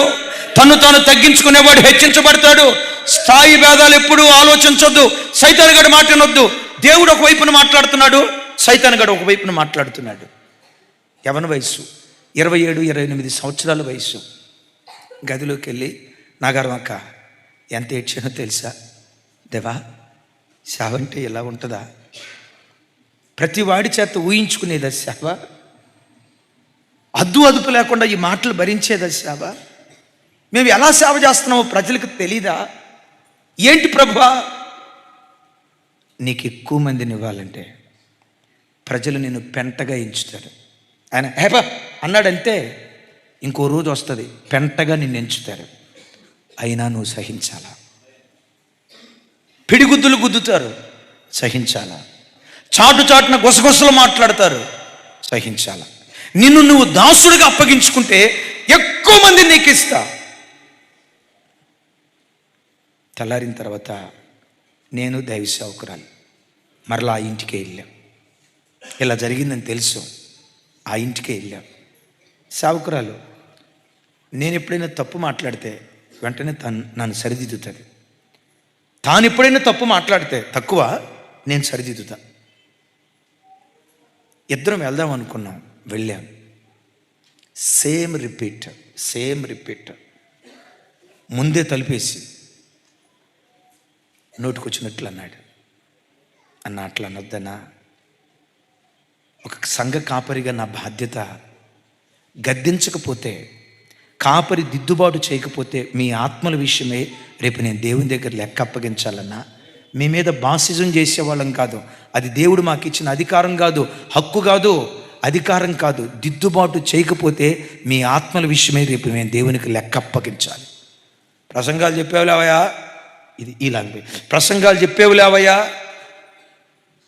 దైవజనురాలకి తెలుసు, వాళ్ళు ఇల్లు కట్టుకునేటప్పుడు ముగింపులో డబ్బులు లేకపోతే మా పేద స్థితిలో ఆ ఇంటికి తలుపు మేము వేయించాం. మా పేద తినటానికి తిండి లేని స్థితిలో అదే తలుపు ముందేసేసేసి పావయా అన్నాడు. ఎంత తెచ్చుకున్నానో ఆ రోజే కాదు, ఈ రోజు కూడా ఎందుకో చెప్పమంటారా? ఓర్పు గొప్ప ద్రోహ కార్యాలు జరగకుండా చూస్తుంది. నేను గొప్పోళ్ళని చెప్పడానికి, అమ్మగారు గొప్పోళ్ళు, మేము గొప్పోళ్ళు అని చెప్పడానికి కాదు ఈ మాట చెప్తుంది. ఈ మాట చెప్తుంది ఎందుకో తెలుసా? సంఘం ఈరోజు కట్టబట్టడానికి ఎంత ఓర్పు ఉంది. ఒక విషయం జార్జనకు తెలుసు. ఎంత బలంగా వాడబడుతున్న దినాల్లో కూడా ఎన్నో 99% గుండెల్లో పెట్టుకుంటారు. 1% ఎబ్బేజ్ బ్రదర్ ఏమని అన్నాడా? ఎబ్బేజ్ని కూడా నేను పోగొట్టుకున్నాను. ఆ బిడ్డ కూడా నాకు కావాలి. మా సమర్పణ ఏంటో తెలుసా? బ్రతికున్నంతకాలం మనం కలిసి ఉండాలి, చనిపోయిన తర్వాత కూడా మనం కలిసి ఉండాలి. ఎక్కడ అది రాకేష్? బ్రతికున్నంత కాలం మనం కలిసి ఉండాలి. మీ పిల్లలు చర్చిలో నాటబడాల. విన్నారా? మీరు చనిపోయిన తర్వాత మనం ఎక్కడ కలవాలా? ఎక్కడ కలవాలా? వైజాగ్లో ఉన్నప్పుడు నాకు ఫోన్ వచ్చింది. అన్నయ్య, మా ఆవిడ చచ్చిపోతానని వెళ్ళిపోయింది అన్నయ్య. ఇంట్లో గొడవ పడి నేను ప్రసంగానికి వెళ్ళబోతున్నాను. నాకు ఆ మాటిని గుండెల్లో భయం అయిపోయింది. మన పిల్లలు ఎన్ని వివరాలు చెప్తే పలానోళ్ళని మీరు గుర్తుపడతారు.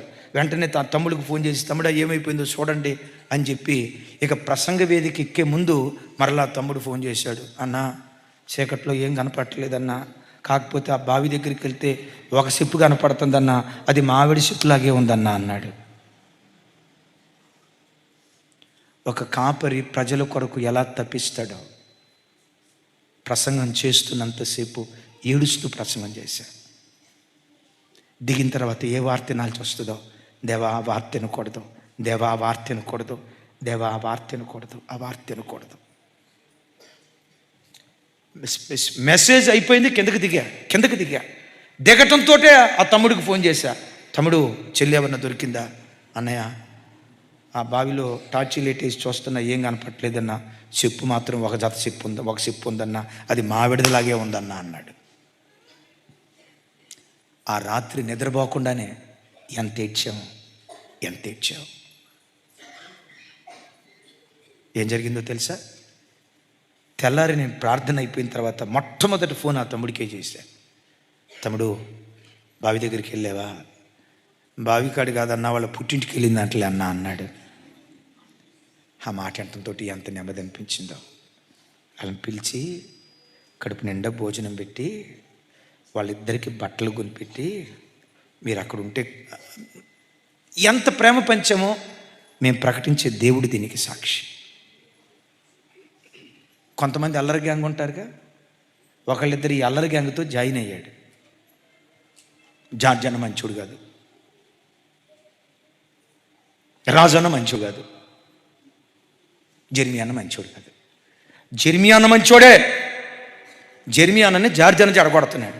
ఎట్రా జార్జ్, ఎప్పుడైనా జడగొట్టావా? జెర్మియా అన్న చాలా మంచోడు. అమ్మమ్మ జ్యోతక్క జెర్మియా అన్న వాళ్ళు దేవుళ్ళు, వాళ్ళు అనే మాట. జార్జ్ అని జడగొట్టాడు. జెర్మియా అనే వీడు ఒక మాట చెప్పంటారా, ఎవ్వడ మాట ఎండో, దేవుని మాట తప్ప. జార్జి కీ ఇస్తే జార్జి ఆడినట్టుగా ఆడేవాడు కాదు. అసలు మనమేంటో కావాలంటే అక్కని అడగండి, టెర్రర్. మీరేమనుకుంటారంటే అక్కేదో టెర్రర్ అంతే. మరలా గుండెల నిండా పెట్టుకుంటాం చావుకుల్ని. నాకు ప్రాణం అమ్మ అంట. ఎవరు కీ ఇస్తే మనం కీలు బొమ్మలం కాదు. ఏదన్నా కీ ఇచ్చేయడంటే పరిశుద్ధాత్మ దేవుడు. అయినా ప్రేమిస్తా. థ్యాంక్ యూ తమ్ముడు. నేను చెప్పిన దానికి పిల్లలు సాక్షులు. ఎవరికైనా నీళ్లు పోస్తే, ఒకవేళ వాళ్ళు నా మీద నిప్పులు పోసిన, చేతులెత్తి దీవించి పంపిస్తా. ఒరే, నీకు సిగ్గు లేదురా? లేదయ్యా. శివుని ఎత్తురు లేదా? ఎప్పుడో చచ్చిపోయిందయ్యా. ఎందుకురా? నా దేవుని రాజ్య వ్యాప్తి కొరకు. కొందరు పెంటగా ఎంచుతారు, కొందరు మురికిగా ఎంచుతారు, కొందరు అసహ్యంగా ఎంచుతారు. ఎక్కువ మందిని సంపాదించడానికి నేను దాసుని అవుతానయ్యా. ఇది రక్త మాంసాలు కలిగిన మనిషికి సాధ్యం కాదక్క. పరిశుద్ధాత్మ ద్వారా నడిపించబడుతున్న, పరిశుద్ధాత్మ ప్రేరేపణకు లోబడిన వాడికే ఇది సాధ్యం. నేనంట, ఇలా సంఘం బ్రతికితే క్షేమాభివృద్ధి కాకుండా, క్షేమం కాకుండా క్షామం ఎలా వస్తుంది? ఒకరిని ఒకరు ప్రేమతో సహించుచు, దీర్ఘశాంతముతో కూడిన సంపూర్ణ వినయము, సాత్వికము కనపరచవలనని బ్రతిమలాడుకుంటూ ఉన్నా. పరిశుద్ధాత్మ దేవుడు అంటాడు, సాత్వికంగా ఉండమ్మా, వినయాన్ని చూపించమ్మా. ఆయన ప్రేరేపణ విషయంలో నువ్వు శ్రద్ధగా బ్రతికితే నువ్వు సంఘానికి చేసే గొప్ప ఉపకారం ఏంటో తెలుసా? సంఘ క్షేమాభివృద్ధిలో నువ్వు ఒక పాత్ర అవుతావు. నేను ముగించబోతున్నా. నా దేవుడు ఎవ్వరి రుణాన్ని తన దగ్గర ఉంచుకోడు. ఆఖరి మాట ఏమంటాడంటే, ఇది చెప్పి నేను ప్రార్థన చేస్తాను, ఇంక అసలు ఒక్క నిమిషం కూడా ముందుకెళ్ళను. నాతో కలిసి 16వ వచనం చివరి భాగం, ప్రేమయందు అందరూ ప్రేమయందు తనకు క్షేమాభివృద్ధి కలుగునట్లు. సంఘానికి ఎలా క్షేమాభివృద్ధి కలిగిద్ది? వినపడలేదు, పెద్దగా చెప్పాలి. కొరింథీయులకు రాసిన మొదటి పత్రిక 8వ అధ్యాయం 1వ వచనం. ఇది చదివి ముగిస్తాను ఇక. మనమందరమును జ్ఞానము గలవారమని ఎరుగుదుము. జ్ఞానము ఉప్పొంగజేయును, కానీ ప్రేమ క్షేమాభివృద్ధి కలుగు చేయును. ఒకసారి పెద్దగా చెప్పండి చివరి మాట. ఇవే కూడికలు. దేనికి క్షేమం? సంఘానికి క్షేమాభివృద్ధి కలుగు చేసే కూడికలు. సంఘానికి క్షేమం రావాలంటే వాక్య జ్ఞానం బాగుంటే క్షేమం వస్తుందా? పాటలు పాడే తలాంతుంటే క్షేమం వస్తుందా? వరాలుంటే క్షేమం వస్తుందా? ఫలాలుంటే క్షేమం వస్తుందా? సంఘానికి వరాల కంటే ఫలాలు ముఖ్యం. ఏంటా ఫలం? ప్రేమ. ప్రేమ ప్రేమ అంటాడు పౌలు గారు. ప్రేమ క్షేమాభివృద్ధి కలుగు చేస్తుంది. పెద్దగా చెప్పండి అందరూ ఒకసారి. ఇజ్రాయేలీయుడా నా వైపు చూడాలి అనండి ఒకసారి. ప్రేమ క్షేమాభివృద్ధి కలుగు చేస్తుంది. ఉన్నావా? ఎప్పుడు చర్చికి వచ్చినా ఎవ్వరు కనపడ్డా, మీ చుట్టాలా కాదా, మీరు తెలిసిన వాళ్ళ కాదా, మీ పరిచయస్తులా కాదా, అసలు ఇవేవి పట్టించుకోవద్దు. చర్చిలో ఎవరు కనపడ్డా, రే తల్లి నా వైపు చూడరా, ఎవరు కనపడ్డా, అక్క ప్రైజ్లాడక్క, బాగున్నారక్క, పిల్లలు బాగున్నారా, అన్న బాగున్నాడా, అట్లా నవ్వుతో పలకరించుకోండి. అక్క మీ కొరకు మేము ప్రార్థన చేస్తాం అక్క. అప్పుడే కాదు, ఆగు, వినండి, ప్రార్థన చేస్తాక్క. మనమంతా ఒక కుటుంబం, ఇంత పెద్ద కుటుంబం దేవుడు మనకి ఇచ్చాడు. వీళ్ళు ప్రతిష్ఠించబడిన సేవకులు మనల్ని గుండెల్లో పెట్టుకుంటారు. మనం అక్క మీకు ఏ సమస్య ఉన్నా మాకు చెప్పండి, మన చర్చిలో ప్రార్థన చేసే అక్కోళ్ళు ఉన్నారు, మీ కొరకు మేము ప్రార్థన చేస్తాం అక్క, అస్సలేం టెన్షన్ పడద్దు అక్క, ప్రైజ్లాడక్క, థ్యాంక్ యూ అక్క అంటాను అని సచ్చిందాక సంఘాన్ని ఇడిచిపెట్టరు. వాళ్ళ పిల్లలు తమ్ముడు నవీన అవునా కాదా, వాళ్ళ పిల్లలు సంఘంలో నాటబడతారు. అట్లాగా కొన్ని అవధం దాగిన మొఖాలు ఉంటాయి. అవధం దాగిన మొఖాలు ఇంట్లో అవధం దాగి రాత్రి అంతా మరి ట్యాప్ ఓపెన్ అయింది అన్న ఆ ఆప్యాయత సంఘంలో కనపడదు. చూడటంతో వారం రోజుల తర్వాత కదా వీళ్ళని చూసేది. అక్క ప్రైజ్లాడక్క, అన్న ప్రైజ్లాడన్నా, అరే పెద్దగా చెప్పు, రైట్ థ్యాంక్ యూ అన్న, థ్యాంక్ యూ. ఎట్లానండి చర్చికి వచ్చి కొంతమంది పిల్లలు అన్న ఒక్కసారి ఎట్లన్నా, అదిగో చూడండి ఒక్కసారి ఇట్లా హగ్ ఇవ్వండి అన్న ఎంతమంది వచ్చి అడుగుతారు. నీ స్పర్శ, నీ పలకరింపు కోసం సంఘం తహతహలాడాల. సంఘం తహతహలాడాల. ఏం చెప్పాను? నీ పలకరింపు కొరకు, నీ స్పర్శ కొరకు సంఘం తహతహలాడాల. నా మొహం చూడు, శివకంటూ ముఖం ఉన్నట్టుంది. అది ఒక రకంగా మాకబడి ఎవరిని పలకరించదు ఏంటి? అట్లుండొద్దు. మీకు తెలుసా, మన సూరారం చర్చి 2 కుటుంబాలు, 100 కుటుంబాలు, 200 కుటుంబాలు అని చెప్పే కదా. ఇది 2003 ఆ ప్రాంతంలో దేవుని కృప, ఎప్పటికీ ఆ కుటుంబాలు సంఘంలో స్థిరపడ్డారు. వాళ్ళ పిల్లలు స్థిరపడ్డారు. ఇందాక హై స్కేల్ తీసి పాట పాడలేకపోయాడు ఒక ఆయన, బీపీ రంగయ్య. ఆయన ఎప్పుడో చర్చికి వచ్చాడు స్టార్టింగ్లో. జాన్ బాబు అన్న స్టార్టింగ్లో చర్చికి వచ్చిన అన్నోళ్ళు, సామేల్ అన్న వెనక కూర్చున్నారు. ఈ బిడ్డలు స్టార్టింగ్ నుంచి వచ్చిన వాళ్ళు. మేము పొరపాటున పొమ్మన్నా వాళ్ళు బారు. అసలు మనం ఎందుకు పొమ్మంటాం? మనదంతా రమ్మనే బ్యాచ్. తాగుబోతోడైనా రమ్మంటాం అంతే, తిరుగుబోతోడైనా రమ్మంటాం. ఆ తాగుబోతోడే రేపు పవిత్రుడిగా మార్చబడతాడు. వాక్యం చెప్తా ఉంటాం, రేపు ప్రభు మారుస్తాడు. హల్లెలూయా. నా దగ్గరికి మంచి వాళ్ళే రావాలి అనే గనక ప్రభువే గనకంటే ఈ పాపికి చోటు ఎక్కడ దొరికేది? నేను పాపులను పిలవచ్చి తిని కానీ చెప్పాలి. ఆ బిడ్డలందరూ ఈరోజు కుటుంబాలుగా అట్లా కట్టబట్టాన్ని బట్టే ఒక చిన్న కుటుంబాలు ఈరోజు ఒక పెద్ద వ్యవస్థగా మారిపోయాయి. అమ్మా వినండి, నేను ఇక్కడ మీతో చెప్పే మాట ఏంటంటే, సోరారంలో జరిగిన పరిచర్య కంటే ఈ మెదక్ టౌన్లో మించిన పరిచర్య దేవుడు జరిగించబోతున్నాడు. మెదక్ కంఠంతో తెలుగు రాష్ట్రాల్లో ఎవరిని కదిలించిన మొట్టమొదటి ఏ పేరు వస్తుంది? మెదక్ కంఠంతో మన సిఎస్ఐ చర్చ్ వస్తుంది. CSI church. ఆ తర్వాత ఈ చర్చి పేరు వినబడేటట్లుగా దేవుడు కార్యం చేయబోతున్నాడు. సోరారంలో జరిగిన పరిచర్య కంటే ఇక్కడ మించిన మహిమ కలిగిన పరిచర్య దేవుడు జరిగించబోతున్నాడు. ఈ సంఘం క్షేమాభివృద్ధి పొందిన సంఘంగా, బహుతరాలకు ఆస్వాద కారణమైన సంఘంగా దేవుడు మార్చబోతున్నాడు. మెదక్లో కంటే ఎల్లారెడ్డిలో చర్చి స్థలం ఉందంటే అసలు అప్పుడప్పుడు అనిపిస్తుంది, అక్కడ చర్చి కట్టుకొని ఆ మేడగది మీద కూర్చొని ఉంటే అజయ్ అన్న అది హుస్సేన్ సాగర్లా కనపడింది.